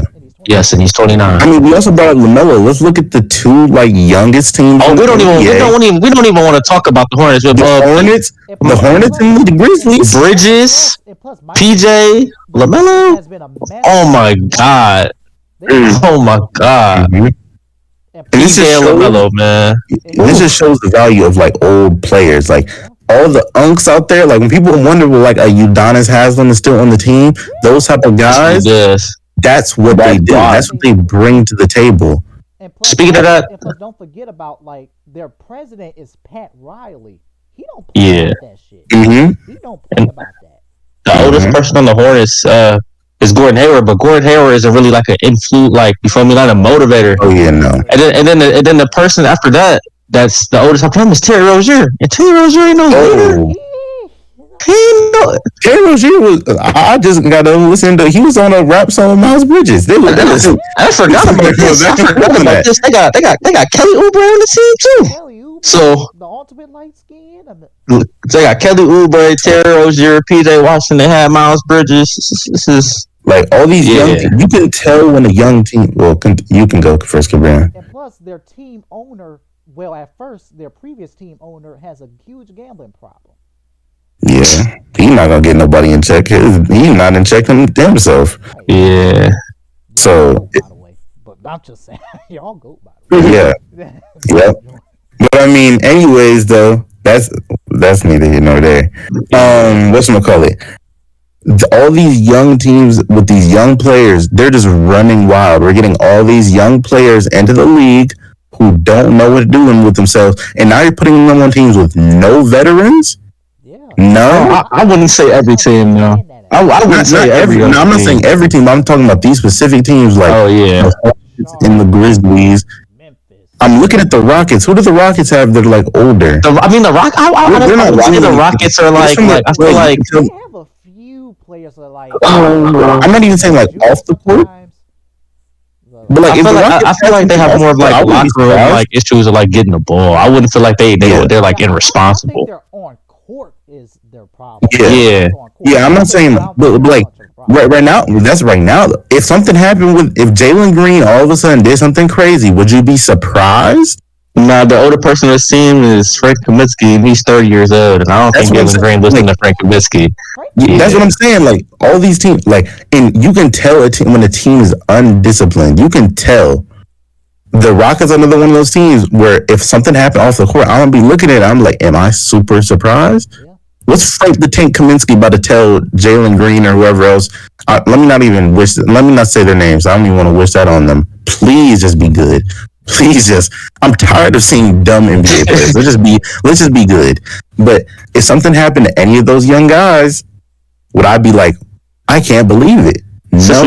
Since we're on this topic of young teams, I do want to shout out a couple of the young teams that are on track, like the Magic and the Spurs and the Pacers and whatnot.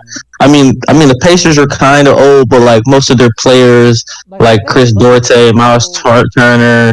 I mean, Buddy Hield 30s. I mean, you can kind of see him as a vet, but yeah. But but he knows his way around it. Yeah, he knows his way. Like, Yeah. yeah, I see what you're saying. So, like, yeah, the Magic, Spurs. It seems like that Pacers. I feel like we give them the props, give them the flowers on how respond. Even the Thunder, give them the props on how court, Mm-hmm. how like their Yeah. team is. So, like, Mm-hmm. yeah, The I want to Kings. shout out those Don't teams. forget The the Kings Kings. also. The Yeah. Kings also pretty Yeah, good. the Yeah. Kings. And the Kings they got veterans on that team too. They got veterans. They got Harrison Barnes there. And, Uh, we can shout out the Atlanta Hawks too. I mean, Atlanta Hawks really never Uh, drama. I mean, a little bit, no, but they're not really. isn't the whole thing? Trey Young's like running everybody out of the like all the front office people. Like he's been running everybody out. and I got a problem with him. He got 2 black coaches fired. Yeah, like Trey Young, they have not been good off the court. Like there's been a lot of like kind of behind the scenes drama. Then there was like a whole thing with like the front office is like basically the main guys like friends. Like he's just bringing them up there, and they're just like getting jobs because other people are getting fired, and they're just hiring people who like are close. That whole franchise is run horribly, so I can't give them credit. I can give them credit for like not doing anything like bad necessarily, but Trey Young, he's been like they haven't done anything like we have to do an entire topic on. That's what. yeah. Okay, yeah. That's what it is. Yeah, it hasn't been like crazy new stuff, but like if you're tapped in and you're like really paying attention to what's going on, it hasn't been all rainbows and sunshine over there. But everybody else, yeah, I can give them the Spurs with pop around. Like it's actually y'all ain't going for that. You don't need that. That is your OG. Yeah, Pop don't play. Pop, And you gonna listen to Popovich, And plus, and that's the thing. along with that, they got Tim Duncan, Manu Ginobili, and Tony Parker as consultants. Yeah, They gonna be in the building. yeah.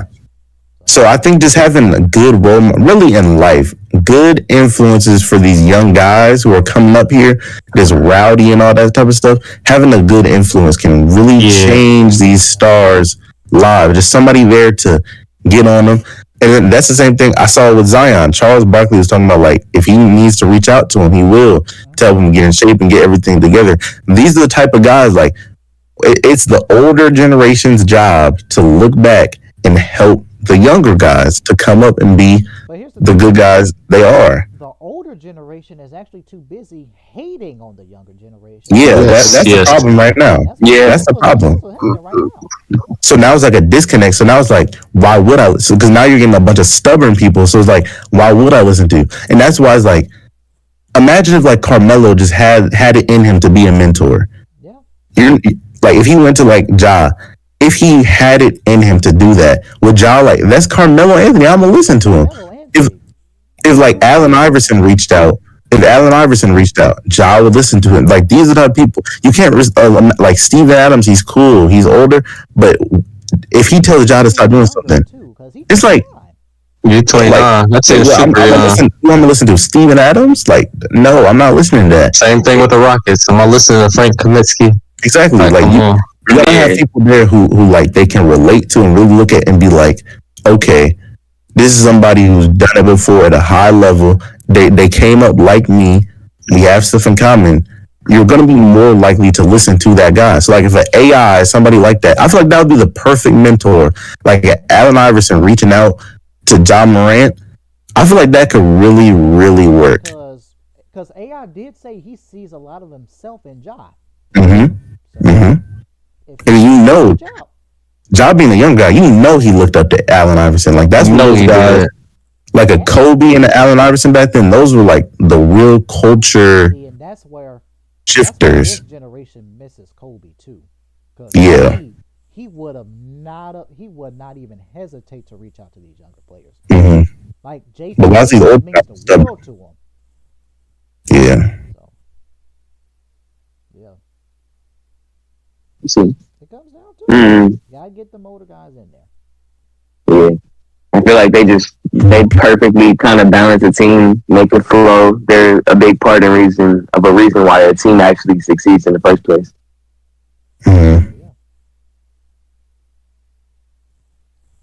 Well, with Ja, just lay off the young boy. That's all I'll say. Yeah. Just lay off.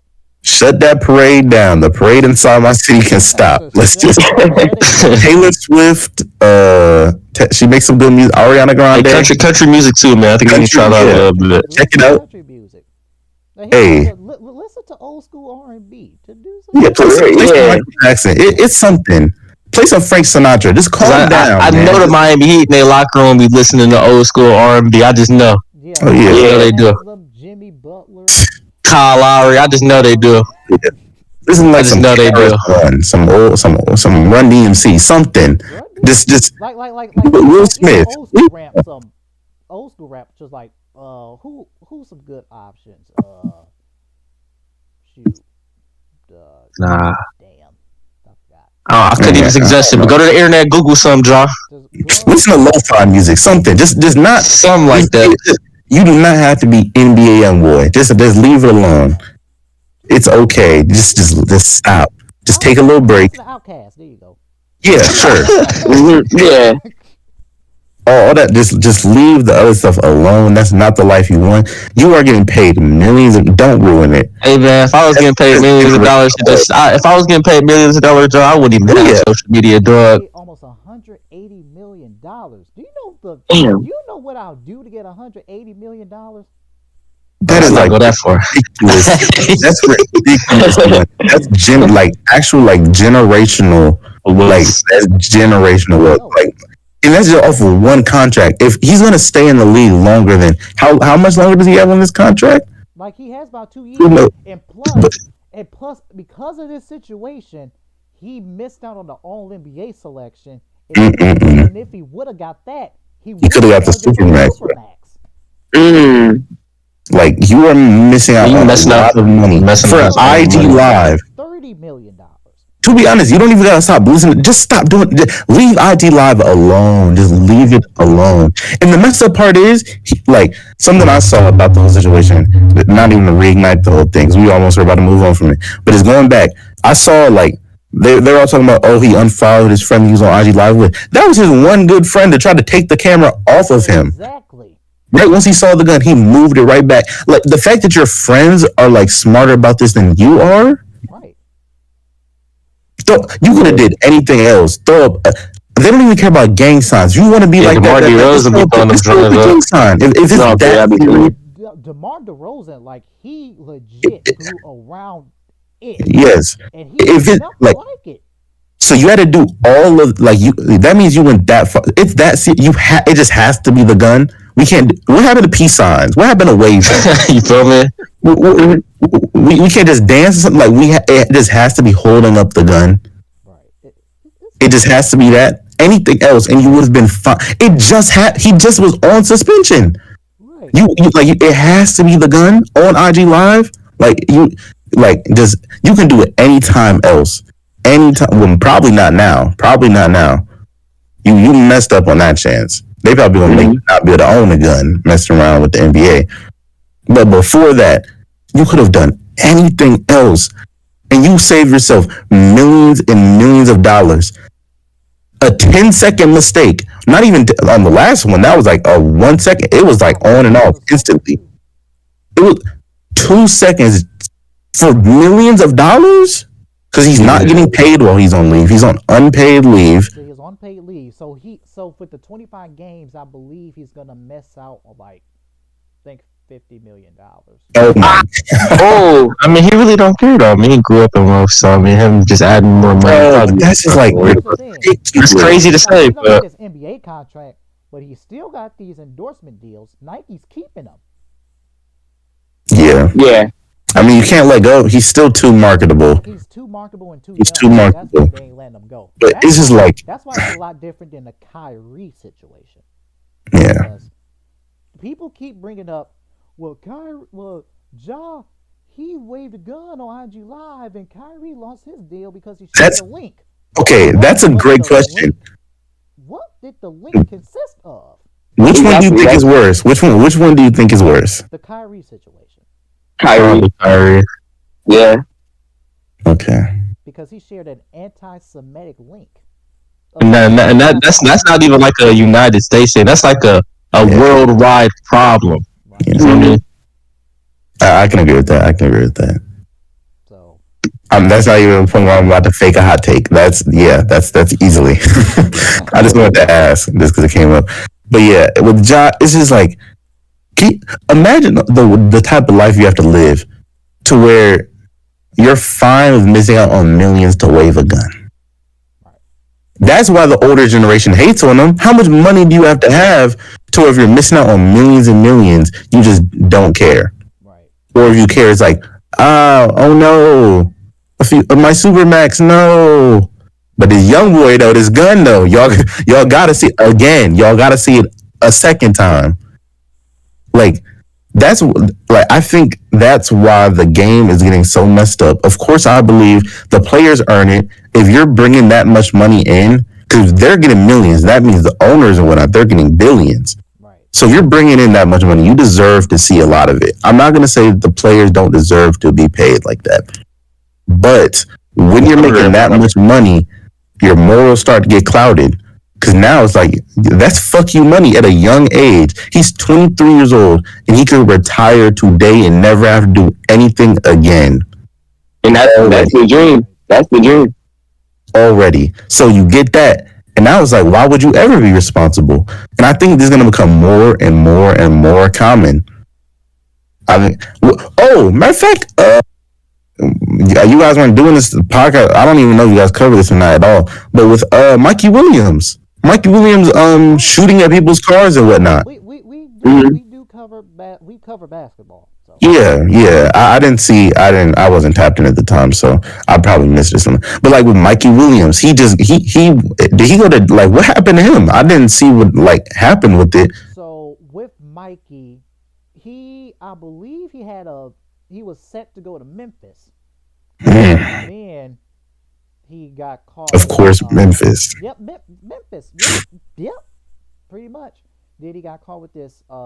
Believe it was the firearm count. I think he lost his scholarship too. So yeah, and he was like shooting. He was actually shooting at somebody too. I believe it was allegedly. But this is the stuff like with all these young guys who are getting rich young. Now, like imagine being young and wild with fuck you money now. Yeah. Like you're just gonna do stuff that's just dumb. And the people around you, they're not gonna be your real friends. They're not gonna have your best interest for you. So they're gonna allow you to do these things. And now you're being influenced. And now you have the money to act on these influences. If me right now today, I got influenced by Young Boy's music, what can I do with that? I can't do anything, and I have no influence with anybody else to where I get caught for doing anything. Right. But now you're like a Mikey Williams, a John Morant. That episode is really gonna get these players caught up more and more and more often. So now there's gonna be a whole other thing you gotta scout for. Now you scouting, what you gotta look through they recently listened to. You gotta look through they IG, that type of stuff, because it's a whole new layer to the game that never had to be accounted for before. Yep, and that's why I'm saying, like Ja and these players, they're ruining it for the upcoming players. Mm-hmm. Because like what you said, they finna that Spotify playlist. They finna looking at your IG your Twitter likes. They finna look at everything now. If I was NBA, I just ban IG Live. To be honest, I just ban it. At this point, I don't think there's such thing as shut up and dribble. That can't happen. Honestly, the NBA does not want to because if they were to do it, people are gonna look at it as like this is a shut up and dribble type of situation. Yeah. But here's the thing.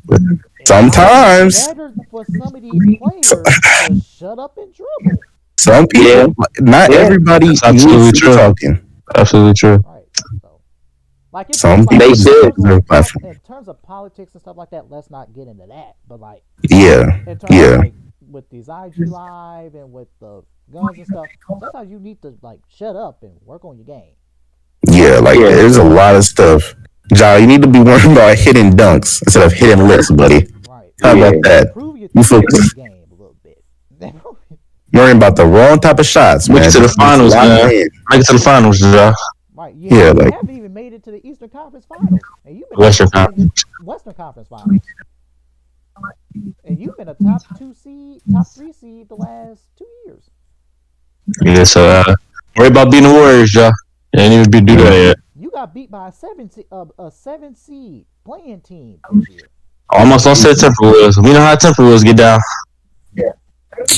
Man, that's such a disappointment. I'm just these young guys in the league. Me being this much younger than you, and I already can know what's right and wrong. That's why I have no remorse for them. To be honest, I don't either. I can't feel bad. You're too rich.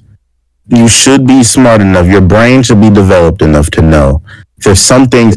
Even after the first time I can say, you know what, benefit of the doubt, he'll never do it. Doing it again, that unnecessarily. The other one, it just so happened to be that. He lied to the NBA commissioner along with that too. Mm-hmm. So like that's just crazy. I can't imagine it. I can't. Why is his imagine dad not talking to him though? His dad is in his life enough to be like, Ja. That's a grown man. At the end of the day, that's the other thing I didn't like. On Twitter, I saw people talking about his dad. To me, that's a grown ass. That's true, but like going back to the LaMelo Ball situation. As your father, you should definitely like. I'm saying. But like still, you are a grown ass man. It's up to you to know. Like you you way too rich to be doing stupid ass shit like this. This is the same thing about LaMelo though. I mean, LaMelo. I feel like as it is on camera, I feel like Ja and T have a great connection, like LaMelo and LeVar. So why isn't, you feel me? But maybe the morals are different. Well, LeVar, he's always been like about his business though. That's LeVar's thing. Like he's always been people, which is why I never understood people trying to call LeVar bad dad. That's a whole different conversation. He's actually great dad, amazing dad. He's always been on his stuff. Mm-hmm. Yeah, people thought he was bad dad because he hyped up his son. Every If that was you would have hyped up your own son. Exactly. Talk about you would have hyped up your own son. Do you know how much it made me happy seeing a black man? Mm-hmm. Black man being this happy about his son in the public. The craziest part is he was right. He was right too. All his sons could have made the NBA. If we being real, all his sons could have made the NBA. But LiAngelo, hey, he had a stupid decision too. Your worst son being G League level. That being the worst one. That's being the worst one. He could literally be in the league if that did not happen. That's true. I could live with that. And the other two were like, weren't they both top 3 picks? Both top 3. Lonzo was a great rotational player. Lonzo was 2. Like LaMelo. Lonzo is actually a very good player, but I'm afraid he may not ever play again because his injury. This knee injury. Yeah. This is bad. But yeah, so that's why I'm like with the dad stuff. But at the end of the day, like even though we know LeVar is like this, we still know LaMelo. He's a grown man. He's gonna do what he does, so that he's still acting the way he acts. So like I said before, if he was like this at a younger age, now he's older with more financial freedom as well. What can his dad really tell him? He can talk to him, but if you have it in your head, I'm not listening to you, what can you do? You can't put him on punishment. He's a grown ass man. You just gotta be like, hey, handle your business. If you mess it up, you mess it up. So that's why I'm like, I can't feel bad. You can't put him in the no more. All you gotta do is to him, but it's up to him. Damn shame. We'll figure it out. We sound like hopefully, but we sound right. Young OGs, man. Let's transition. We dived into that real good. Let's transition. Let me think of the topic. The last one was I'm looking at the topic things that you sent us right now. The last one was the biggest questions heading into the off season. Hold up, I'll be right back. All right. We'll still move forward. Biggest question heading into this off season. Netello, let's start with you. Netello, what you got?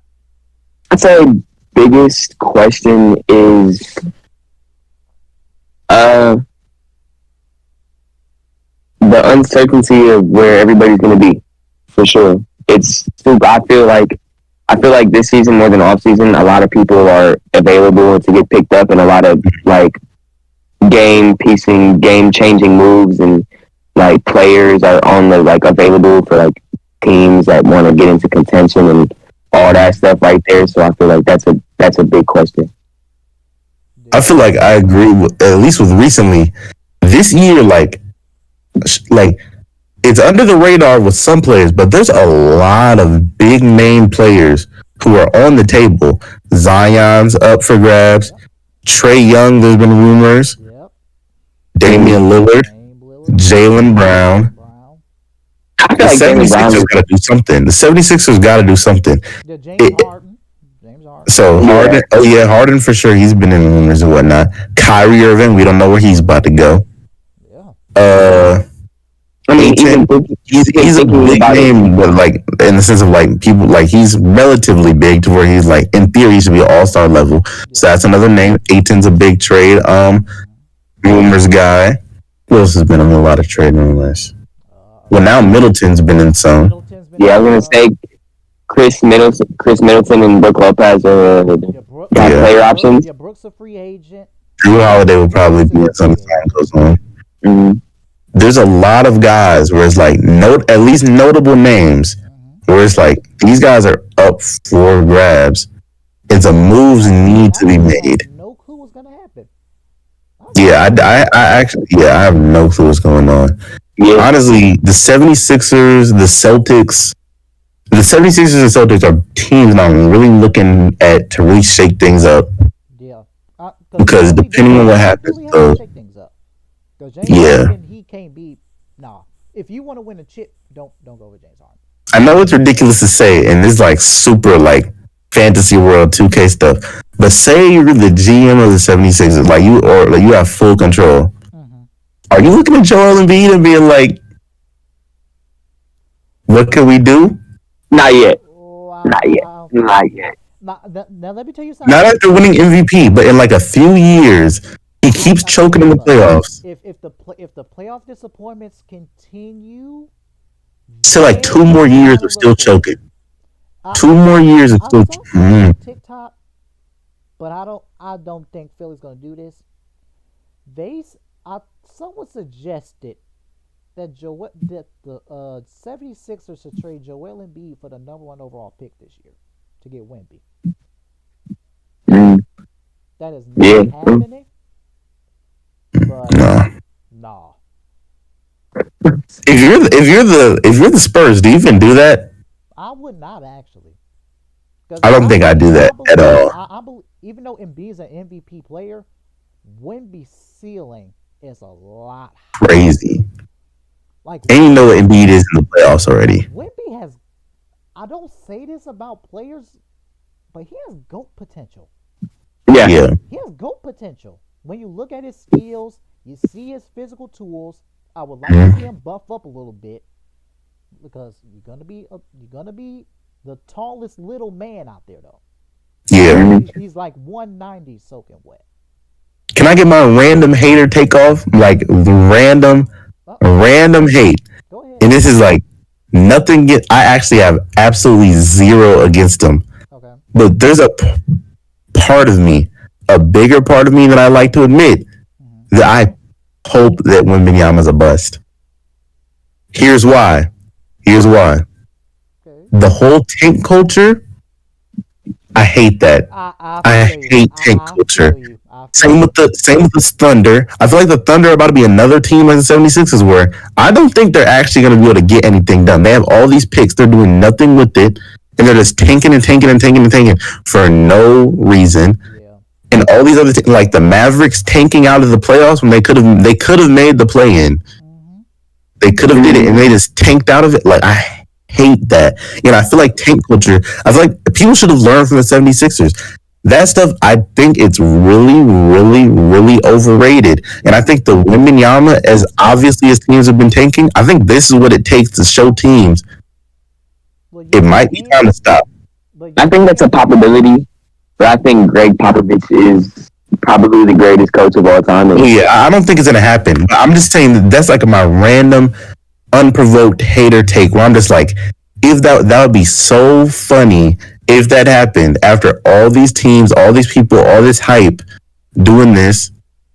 Because all these people, like I said before, like Zion, all these other people, we keep seeing these early draft picks. They get all this hype, get to the league, and then it's like crickets. Like I'm not seeing anything. And as much as I like one of them to finally come through, because I think this era is one of those where it's scary, like I said before, because like once LeBron and Curry and them retire, every other era, you kind of saw who was next up. Mm-hmm. Mm-hmm. This era is one where it's like, Like I don't know. you I see really don't know. talents who's next up, but when you look Yeah, into but it, like, who's the real next face for real? right? And I'm just like, at some point, these early picks got to work out. But this is one of them. And I'm like, this could really end tank culture if somehow Wemby just doesn't pan out after everybody tanked so aggressively for him. Mm-hmm. It's like at some point teams will look and be like, maybe this isn't quite worth it. I'm also not big for teams just being like holding like teams like the Trailblazers just holding on for too long. Yeah, That's not even like a tank situation. That's just like a normal. It's a difference between a tanking in and a rebuild. Yeah, yeah. Tanking is when you could actually do something to get better, but you're actively choosing to stay bad in hopes that you'll just draft like a LeBron or something. Yeah. I hate that. I really, really don't like that. Like the Thunder, they have all those picks. They could easily trade for somebody and go and try. They have Shea. They could go and try to win now if they wanted to. But they're so insistent on tanking and tanking and tanking and not doing any. And what I hate about it is they don't even like trade up or anything. They're tanking and like getting like the 19th pick every time. Like it's like they use the picks and get these players. They use the picks. They don't trade or anything. it's just like that whole culture. I hate it. I just don't like seeing it. I'm all for rebuilding. I'm all for knowing when it's time to give up. That's there's something to be said for a team that can look at their team and be like, okay, it's time to restart. Like the Nets, they looked at it, it's like, okay, it's time to blow this up. Let's just restart. That's not tanking. That's starting a rebuild, actually looking at the future and building something. Yeah. But teams like the Rockets, I don't even know if you call that tanking, but like they're just not doing anything. They're just like losing and losing for the sake of losing and just the hopes of one of you guys will just come here and just save the day. I hate that. So I part of me is just like, Wembanyama fails and shows the world that let's actually try to be a little bit smarter and give ourselves and our fans a little bit more credit. Imagine being a fan of a tanking organization that doesn't do anything. That's why Sixers fans are so mean to their stars. We tanked all this time for Ben Simmons, and he did nothing with it. I feel like it's making everything more toxic. The mentalities are all messed up. Imagine being, and then also look at the players. How do you think the other Spurs players are actually going to treat Wembanyama now? Well, you gotta look at it like that. People have egos. People have egos. Think about being on a team. It's like, oh yeah, you guys go out there, and we're just gonna lose for him. He's going to save all the rest of you guys because you guys can't do it. We need him to come in and save the day. Well, imagine what that locker room's like. I know personally, I'm gonna be looking. I'm like, what can he do? Like, is he like God or something? Like, who is he? I'm back. What we talking about? We're talking about tanking and Wembanyama right now. yeah. Tanking. I mean, shit. Spurs did they thing. Can really be mad at them. Well, here's the thing. Spurs tanked for 1 year. There's a difference. I believe what they did, they targeted tanked. There's a difference between tanking and targeted tanking. Tanking is when you decide to be awful for multiple seasons, hire all this draft picks, and then you. We talking about the Thunder. Like the Thunder, the Sixers with the process. Like oh my god, we can process. No, the Thunder are really killing tanking though. Like I don't look at that. Like they really have like. No, they're killing it. No, they're killing it. No, like if Chet is actually good and Chet stays healthy, they kill tanking. Like here's the thing: if Chet turns out to be great, the tanking I think is succeeded. I would think. Okay, that's actually a fair coin flip. The Thunder and the Spurs are gonna be the two teams that. Because here's what was Rodney. What you missed was I said my random hater take. My random hater take is that I kind of part of me hopes that Wembanyama is a bust just to prove that tanking isn't worth it. Wow. Just to prove that tanking isn't worth it. I think that it is all gonna fall on the Spurs and the Thunder to really prove once because Philly already failed. They failed badly. They haven't even made it past the second round in this whole process once. I feel like the Thunder will make the playoffs next year. I think the Thunder will make the playoffs next year. With tanking, my thing is, if you're tanking, you need to be your aspirations is not making the playoffs. It's not making the conference. It's a championship. You're doing this to build a dynasty with a bunch of great players. That's what they do it for, to get a bunch of like top picks and hope that one of them pans out. That's what you're looking for. If you don't, and honestly, one championship might be setting my bars too low at this point. The 76ers were just so sad that I'm like, at this point, just somebody haven't made a conference finals yet. Yes, I'm just like somebody who take this win to prove that it works. Like, I don't like that all these teams just kind of accepted that this is just the way when it never worked. All the teams that worked, it's people who develop. Giannis, Jokic, those are homegrown. Those teams didn't tank. They were naturally, they were rebuilding. The Jokic fell in their lap. He was a second round pick. Yeah. It's the greatest steal in NBA draft history. But Giannis was a 15th pick, and he was a project player. Like, look at the top players in the league, and really look at how many of them are like really like top like 3 draft picks. Yeah, look at the top 10. Giannis was 15th. Jokic was a second round pick drafted at a Taco Bell commercial. Mm-hmm. I feel like Curry wasn't top 2 pick though, and B was a top 2. Okay, Curry that's one. Pick. KD, LeBron. KD was 2. Bron was 1. JT. JT. 3. Wasn't D-Book like 10? Or am I tripping? I'm talking like top 3. Because you can get 10 without like tanking. I'm talking like top 3 picks. Yeah, so top 3 like picks, Fox. You got Embiid, you got Was it Fox top 3? Or is he 3? Let me go look. Because he was picked behind Lonzo. I mean, look at like the last few years of top. He was 5. Lots of them have not been doing anything.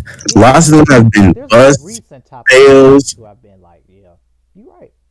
So it's like LaMelo. All this. What has LaMelo done so far? I feel like LaMelo. Well, I can't speak for LaMelo. Have they made for LaMelo there yet? Have they? No, they've made no. I feel like they haven't done the. Yeah, I feel like the Hornets have not been able to build around LaMelo, but also going back to what you said earlier, I feel like as a tanking thing, this is the Thunder's year to prove that tanking actually works. Chet's going to come back healthy.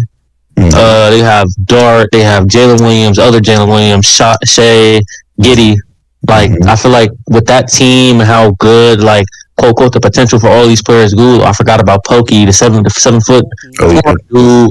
Like, I feel like this is their year to be 6th or 5 in the West. Like, the Warriors are probably out. I don't know if the Kings probably repeat that season they just had. I don't think they repeat the season, but they'll make their way back in the playoffs. Yeah, so I feel like it's realistic for the Thunder to be 5th seed in the West. I feel like that is a realistic 5, 6. That is a realistic spot they can actually be in to prove that taking it right. Once again, is 5th seed? Does that really prove that tanking work? Are you tanking for a 5th seed? This isn't really the year. I guess it takes more time. It takes a little bit more time because they only have one guy who is like probably championship level ready in Shea. And even still, was that a product of them tanking necessarily? No, they did trade. That was a Paul George trade. Wasn't it kind of what? Didn't they get a pick out of that trade though? But Shea wasn't picked from that. We're talking about if the one guy, the one guy they actually drafted. That's not a product of tanking. That's a product of just making trades and just development. That's normal. Like, that's what I was saying. It's a very different. There's a very distinct difference between tanking and rebuilding. The Nets right now, they're not tanking, they are rebuilding. That's very different. I have no problem with rebuilding. Rebuilding teams, that's just something that's going to happen if you're not good enough to make it. I'm all for teams like the Trailblazers saying, hey, let's give up and rebuild. Not let's give up and let's be bad over and over and over and over. Keep trying to get these top 3 picks or top like 5, like these top lottery picks and just pray that somebody works out. I think there's a real problem with the way that players are scouted. And I think there's a real problem with the way that the culture around top picks really just is. The fact that there's this many players who are not working out and is not living up to expectations. If you tank for somebody, you're tanking for somebody to save your team. That's what that is. These players are looked at as like saviors. Zion, People forget he's been gone all this time, but his hype was like, this is going to be a guy like that's a savior level player. Victor Wembanyama, you look at him like that's going to save your team. So you're tanking for somebody to save the team. I don't care if you're a fifth seed. I don't care if you're a playoff team. I'm looking for championships. Oklahoma City hasn't tanked for a player where they looked at as they're going to save the team. I feel like they're getting like a whole bunch of like pieces. That's why I can't give them credit for their tanking. Like, what are they really tanking for? I feel like they're tanking for like rotational. Yeah, that's what I'm saying. I feel like superstar, but like if the one superstar falls in their lap, they're gonna be happy. But I feel like their main target is to build around Shea and hope that Shea and Chet can be like the cornerstones of their franchise. Yeah, because remember they started the tanking process after Chris Paul left for that 1 year. That's when it all started.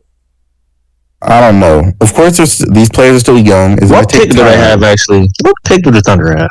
I think they have a top 10 pick this year. And that's what they're doing this for like the 15th pick over and over. You're picking like 14. Why are we doing trade all these first round picks and win now? Stop. Like, that's what I'm saying. I don't like that. They have the ability. They have the ability. They have with all of these picks they have. They can go get a superstar player. They should be in like the fact that the Thunder are in every single trade rumor. The fact that Jaylen Brown is not like, is he a Thunder? Is he like the fact that these be in a Thunder uniform today? This is what I'm saying. Like the fact that these are not real conversations that are going on is a problem for me because I think that these teams are not valid.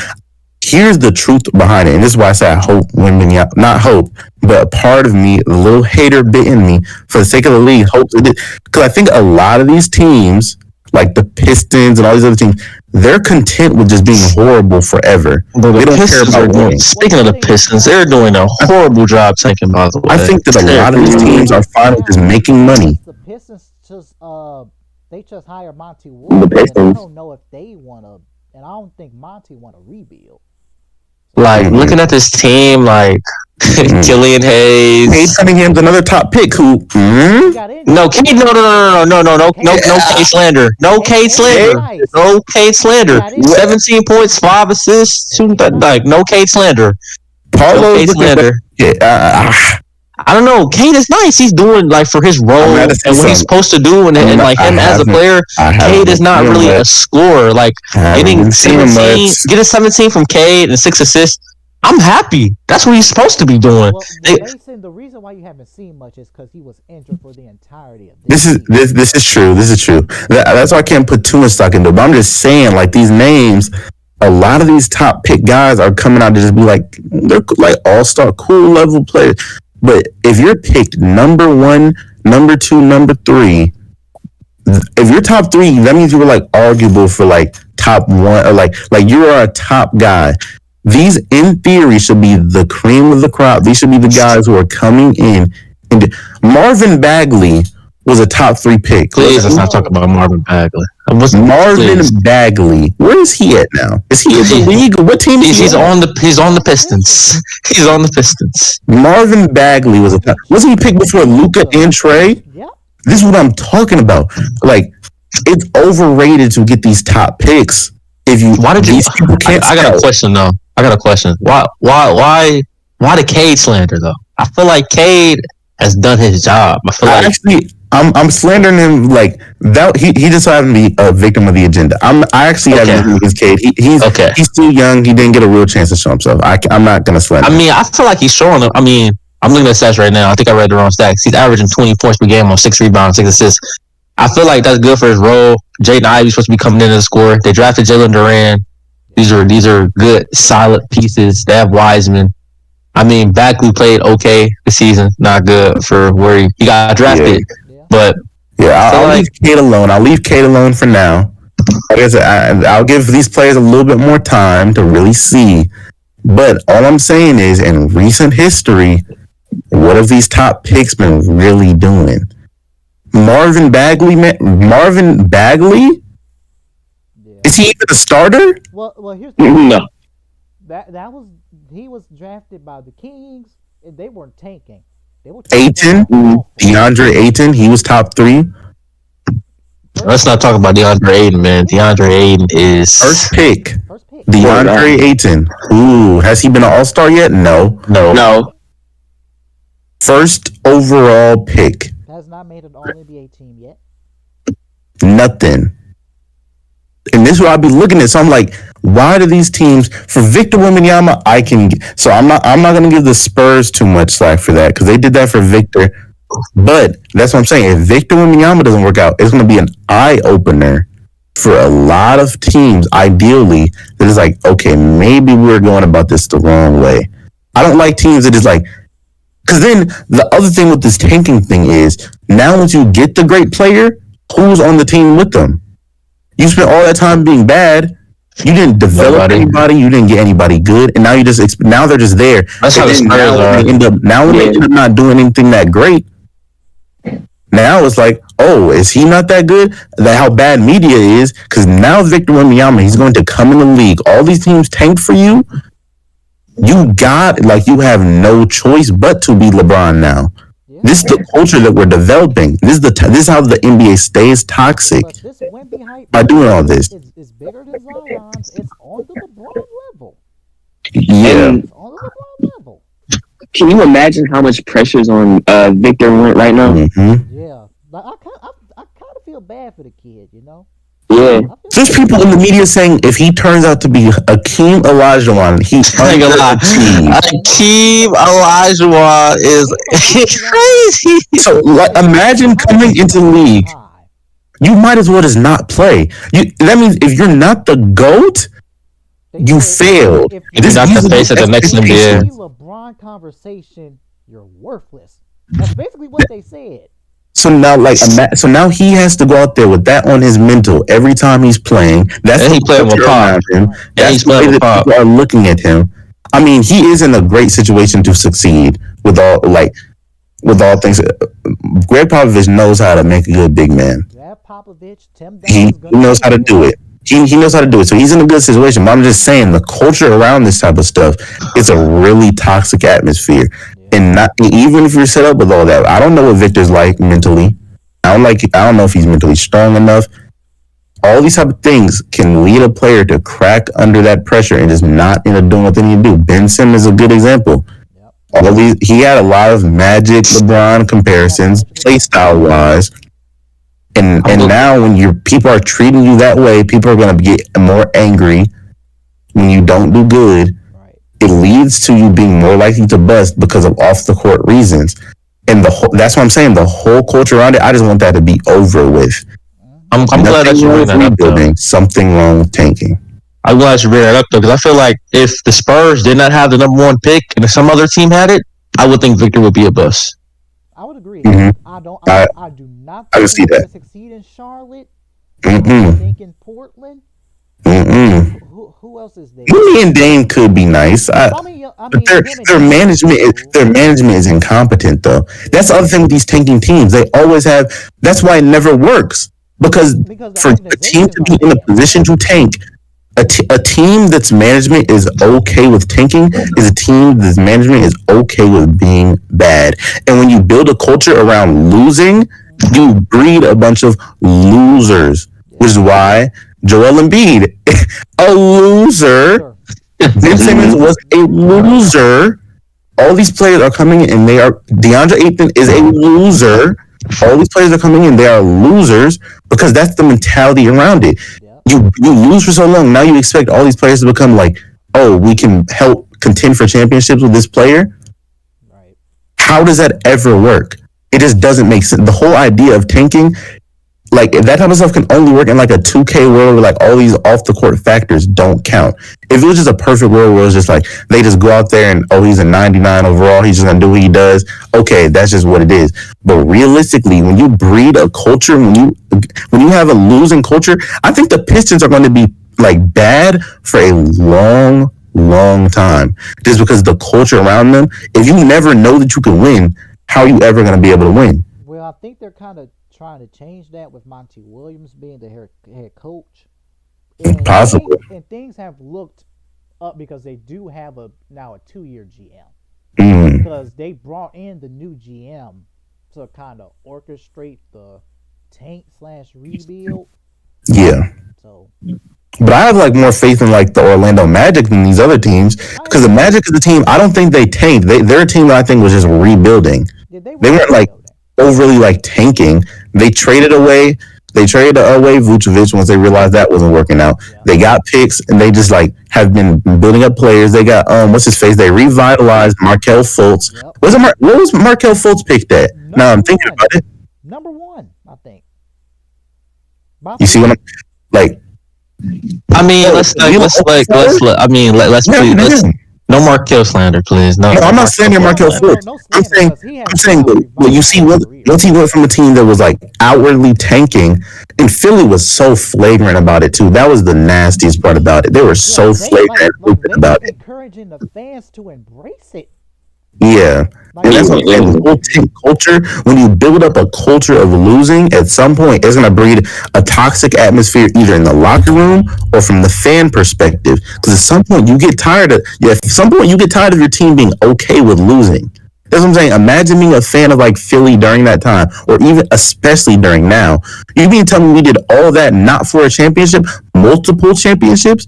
We want to see like once you do that, you are setting in stone. It's championship or bust. And then you get your players in there, and if they're not mentally strong, it's over with. right. Because what can they do? Embiid's a crybaby. Eventually, he's going to crack. Eventually, these MVPs and whatnot, these 76ers fans are going to eat him alive at some point. I mean, And it's going to be bad. already started because they see Mhm. what Jokic did in this postseason. Mm-hmm. That's why they upset. Because last time they got to throw Ben Simmons under the bus. It's time for Embiid to go under the bus, man. Hey man, we're looking at you now. Mm-hmm. It's all on you. Mhm. And plus, James Harden, he leaving after this year. Ain't no way Yep. in Philly. It's now Yeah. on you now. Mm-mm. You. And plus, Doc Rivers got fired. Mm-hmm. It's all on you now. It's on you. All the scapegoats are going at some point. So this is what happens when you like build that type of culture around it. It's just a bad like storm that forms around tanking. It just affects so many different areas of the sports and media, the locker room, fans, team culture, all this type of stuff. Long-lasting effects that are just bad for the league. Just bad for the league. Yeah. And I think it needs to stop. I agree with that. And I think there's a chance for it to stop, which is why nothing against Wembanyama. I actually hope you have a great career. Go out and be the next Jordan. Go out and be that. The league needs that. Mhm. But if you don't, we got to start having some real conversations. Yeah, because I do believe the narrative on tanking would change if Wemby fails. I would say that. The narrative would probably change. So now we've actually completely shifted from the question. So the question was, what was our biggest question heading into the off season? Our biggest question. Yeah. I mean, that kind of fits. Will Wemby work out? That's Yeah, That's it. Yeah, that fits. Yeah. That fits. that's the biggest question. Great job. Yeah, pretty much. Mine was probably, would the Lakers actually run it back? I don't think the Lakers should run it back. I don't think so. Like a They full, have like, to. like a full training camp with them, because that Dude, team dude. was just like completely. They have no choice but to. What moves can they realistically make? And plus, with They're not trading LeBron. Yeah, plus, They're not trading AD. right. And plus, with the new CBA, I don't think they want to get Kyrie. Actually, they have no option but to run it Yeah, back. So, I mean, they actually. I think it might be good because I mean Austin Reeves did not They're progress. like the Warriors in that sense, but they have a better future than the Warriors. Yeah, Lonnie Walker, Austin Reeves, Reeves, Jim Vanderbilt. Rui Hachimura. They don't have to. Yeah, Rui. they can do that. Those players step up. Like I like Rui steps up more. So step up a little bit more. They can win the finals. I feel like from Max Christie too. Yep. All the Lakers, I feel like the Lakers' main focus this off-season should be finding themselves a shooter, a consistent shooter that's going to get them those easy 3 points every time, and then I think they'll be okay. Yeah, basically, if you ask me. My problem is though. Also, kind of create their own shots, not just pure Yeah. spot up shooters. Yeah, I exactly. think that could be Austin Reeves though. I feel like that could be Austin Reeves. Yeah, but It could be. It could be. They probably would need another one too. Probably at the point guard position too. But here's my thing with the Lakers though. Well, the problem with the Lakers is, at the end of the day, they're still a relatively old team, at least, and they're a top-heavy team. So you got to look at it like this. This postseason, especially, we saw LeBron. This is the first time we saw him actually look like there was a lot of times he was starting to look like just like a regular small forward. He's looking a lot But more. I feel like LeBron during this playoffs was more of a playmaker. He put his team in position to win, but like his team didn't make shots sometimes. Now, here's the problem though. The Lakers rely on him. Anthony Davis hasn't taken that step forward as the guy yet. He just hasn't done it. He has moments. He has guy moments, but then he goes back and drops 4 the next game or something stupid. Like that's why I was saying like Rui or like D'Lo needs to take a little bit more steps forward because Rui's young. How old is Rui? Rui is early 20, like 20. But here's my problem. Rui's 25.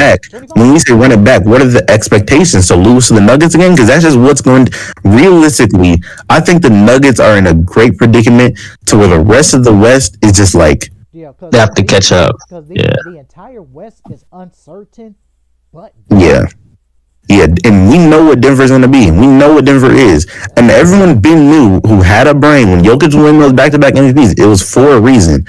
His best players were all gone. We see what Jamal Murray is. He's proven himself. He was in my top 20 players. He's like that. But he showed he's always been like that. He's always been like that. He's been like that. He's been like that. Because he was injured, like they just forgot. MPJ, everybody knows he's like that. MPJ, he's a bucket getter. Yeah. That's all. Lord knows that's all he does. KCP, man. But that's actually well put together team.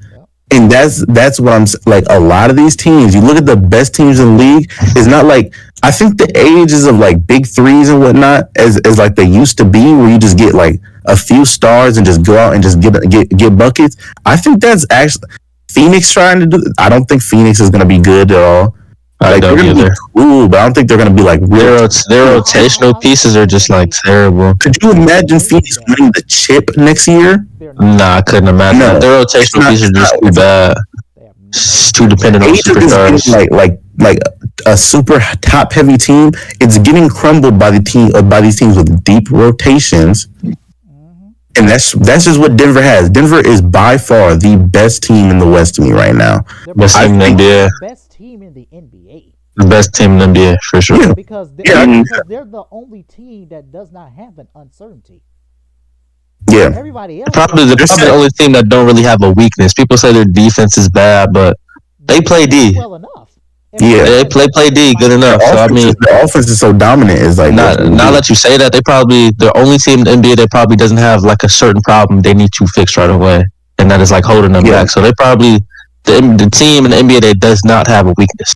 Because the Bucks and the Celtics right now, they got a lot of. If they can figure out the player situation, they'll be back in that conversation of like best teams in the NBA. Well, they'll still be in it regardless, but they have some uncertainties. It's like, what will they look like? We know what Denver's going to look like, and we know that that's a championship level team. Everybody else in the league, to be honest, they're not like set. All the other contenders, they're all either like in question, or they were just frauds to begin with. Like, you could mess around and say, oh, it's KD and D Book. They're contenders. They're not. That team is just not going to be able to get that done. The Nuggets swept them up. They're going to drop like 30 points each. Oh, wow, that's cool. Then whoever they trade Aiton for, I don't even know what's going to go on with that. I didn't even think about that with them. So they're not even like their team not set either. So every other team's in question. Denver's in a great place to start a dynasty. Realistically, an easy West. I can see them winning. I can see them winning 2 more years in a row. I can see it. I think they're gonna repeat. I wouldn't be surprised. I wouldn't be surprised. All they have to worry about is the teams in the East. That's what John Rant thought he was when he said we're fine in the West. The Denver Nuggets are actually fine with the West. There's nobody who can fuck with them right now. And also, you look at the West. There's no dominant other big man. AD, you wish he would be. In theory, he should be. And then probably the second, if But I'm we're not expecting missing, AD to get old. What is he, like 33, 32? He's up there. He's 32. He's up there. We're expecting a 32-year-old to get better still, who's injury prone. At some point, we gotta stop being. it's actually like something great that you brought up because now we speak about bigs in the West. Rudy Gobert is probably a top 5, top 7 big in the West, which is That's bad. not good at all. That's bad. No. That's not good at all. Let's Think about it. It's like Jokic. Jokic, Then who, like, 18? AD. I'm tweeting. Now Jaren Jackson's actually 3. Jaren Jackson's actually 3. Jaren Jackson's like 3. But even still, look at the East versus like Embiid, Giannis Embiid, and then like, we got dominant, like we got bigs over there who, so nobody can stop Jokic. What are they about to do? Yeah, To The be only person who can fuck with Jokic is like AD. to be honest, that like now we bring that up. I know even though the T Wolves, I know they gentlemen swept, but a couple of those games they were close a little bit, and the T Wolves were probably the only team that really probably. I'm not gonna say the Suns and the Lakers, and he didn't put up a fight, but like if we really want to talk about it, the T Wolves probably put up probably the second most fight. Gobert's probably one of those players who's like the best equipped to guard Jokic, even though it's impossible. Yes. Best is relative. Like, we held him to 32. Wow. Honestly, but like, honestly, that was the big who actually guarded him best. Exactly. Yeah. He's the best equipped to give him trouble. And that was the AC. That was the AC. But Jokic so basically 28, 10, and 8. Exactly. So you're basically relying on the Timberwolves stop because we know AD that's barbecue chicken. The Timberwolves relied on the Timberwolves to stop the Nuggets. Yes, so much. AD has so much potential, but it's just like he's getting older and older, and we're expecting him to still reach a new prime level that he hasn't reached before. 32 years old, potential should be out the door by now. At some point, it's like he's just not that guy. You should be in your prime or about to. Yeah, he's just not that guy. So basically, you're just relying, and then on the other side, basically it's Giannis to stop him or bust, because it is like, and we all know Embiid's not getting there. Embiid's not getting there. We seen what Bam did. We just seen what Bam did. And in the Celtics, we don't know what. I don't think that's good. Robert Williams, good, but I don't think enough. Yeah, no. So it's basically Milwaukee to stop or bust, and that Denver isn't the best position. Yep, the team that could beat the Denver is whoever has the answer to Jokic, and that has to be Giannis. Yeah, that's essentially the only team that I think it can match up with it, and I'd love to see that series. Yeah, I would still say Nuggets in 6. I would still say Nuggets in 6. Early 2024 NBA Finals prediction. That would be mine too. Now we have a coach that hopefully doesn't have a mental deficiency. Well, Adrian Griffin comes from the Nick Nurse coaching tree, so that should be good.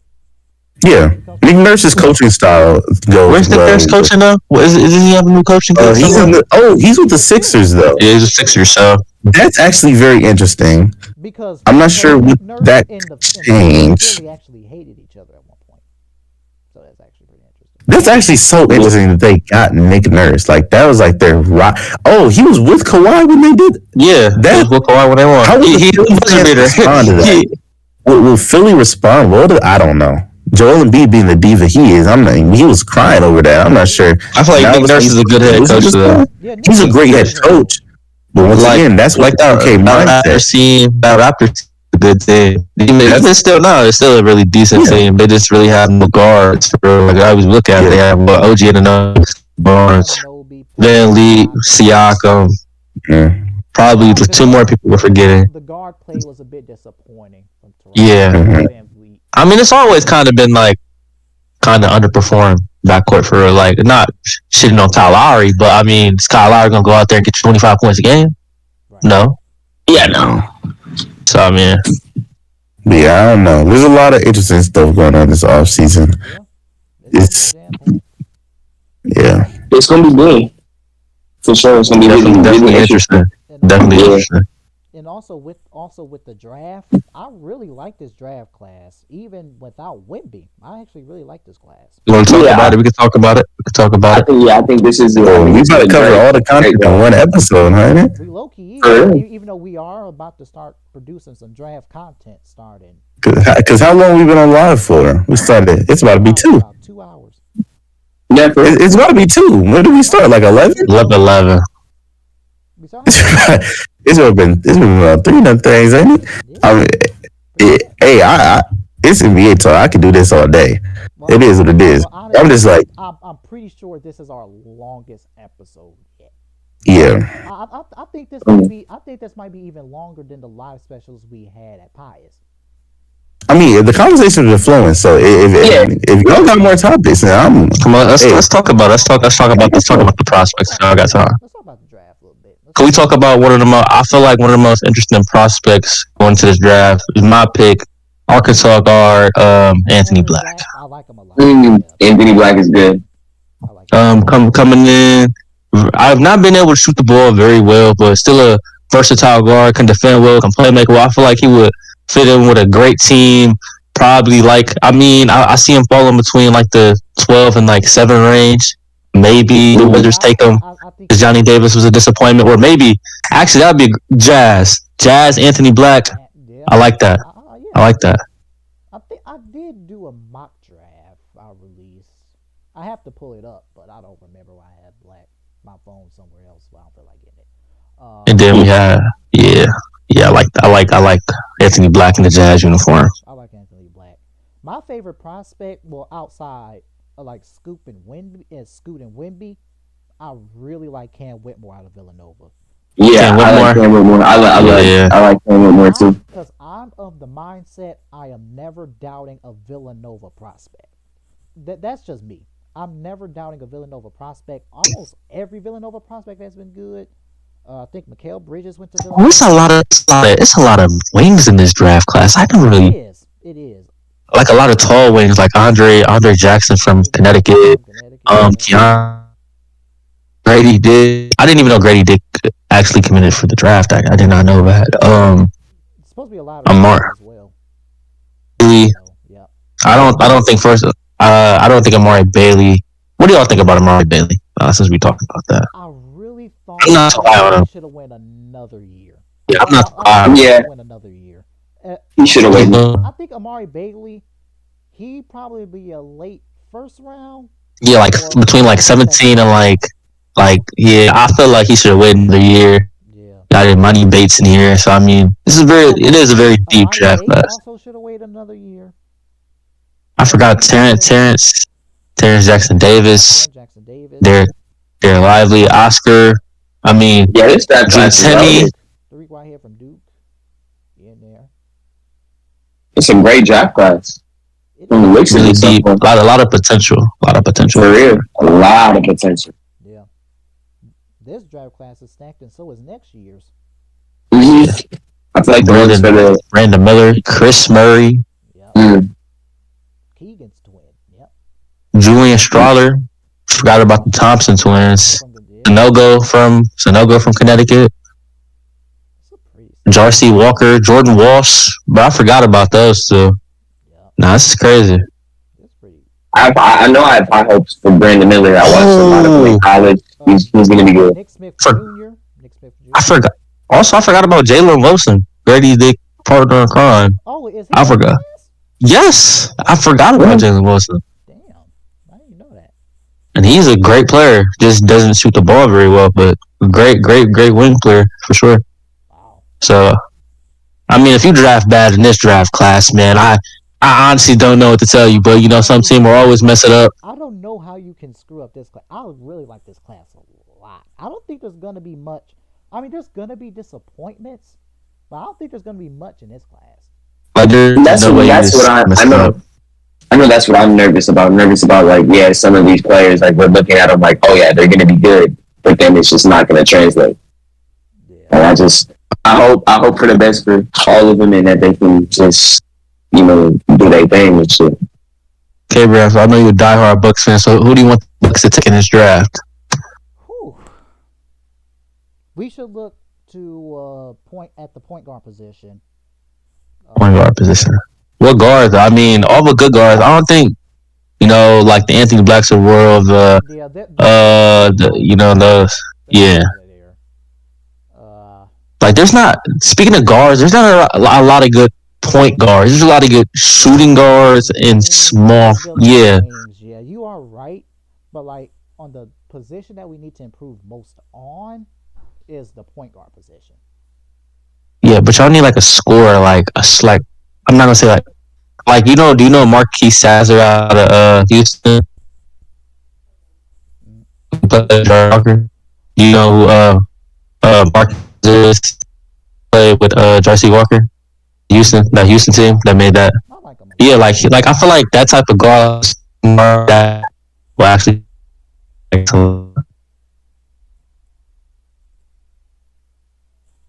Rod, you there? Yeah. All right. Oh, that's just great. Oh no. Well, you hear me? Yeah, yeah, I can hear you. Yeah, Yeah. Okay. my audio was acting up a little bit. My fault. Uh, Yeah, I just did like Saturday could probably like or like that can like help the Bucks out a lot. Like his 3-point ability and like his ability to score the pick and roll. I feel like that helped the Bucks out a lot. yeah. Mm. I think if we can get a good point guard at that spot, we should still look at like a wing or like another big because Bobby Portis might not be. This is the draft to get a big, but there's not a lot of good shooting bigs. There's Yeah, not a lot of good shooting bigs. There's a lot of Rudy Gobert in here. That's all I'm gonna say. there's a lot of Rudy Gobert in there. It's a lot of Rudy Gobert. Like I don't Terrence know. Jackson Davis. I mean, do we see? First of all, he's 6'8". He can't shoot the ball. So, Oscar Tshiebwe can't shoot the ball. Drew Timmy really cannot shoot the ball. Yeah, I'm so I mean, it's not really good. Centers that can really spread the floor. But like, if you're a team like the Mavericks, this is a draft class for you, or the Hornets. Just yeah, teams like that, or like the Rockets that just need like dominant bigs. Like this is definitely the draft class for you to go out there and probably if you got pick 10. I mean, if like I got a DeAndre Ayton type prospect at number 10, would I be mad? No. hmm So I mean, it's probably the draft class if you're one of those teams to probably get not a dominant big, but a big that can contribute to the future of your team. So yeah, I like that for those teams that need those bigs. Mm. yeah. I Yeah, would agree with definitely. that. Yep, yep, yep.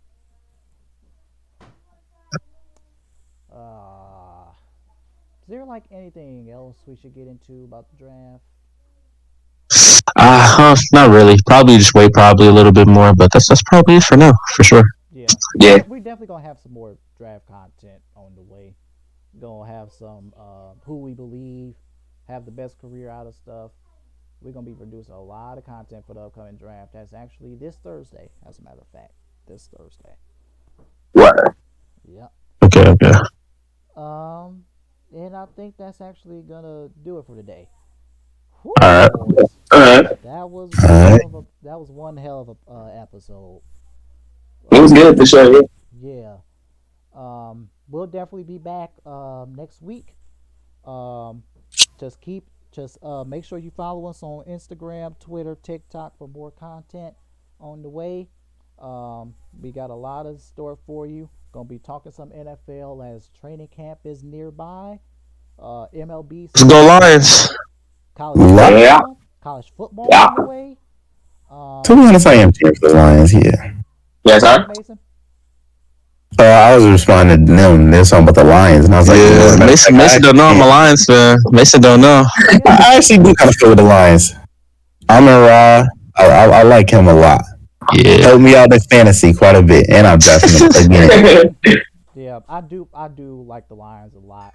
If you miss my predictions, I predicted that the Lions would win the NFC North, Yes. and I I thought had you said them, the and I championship. had them as the number 2 seed in the NFC.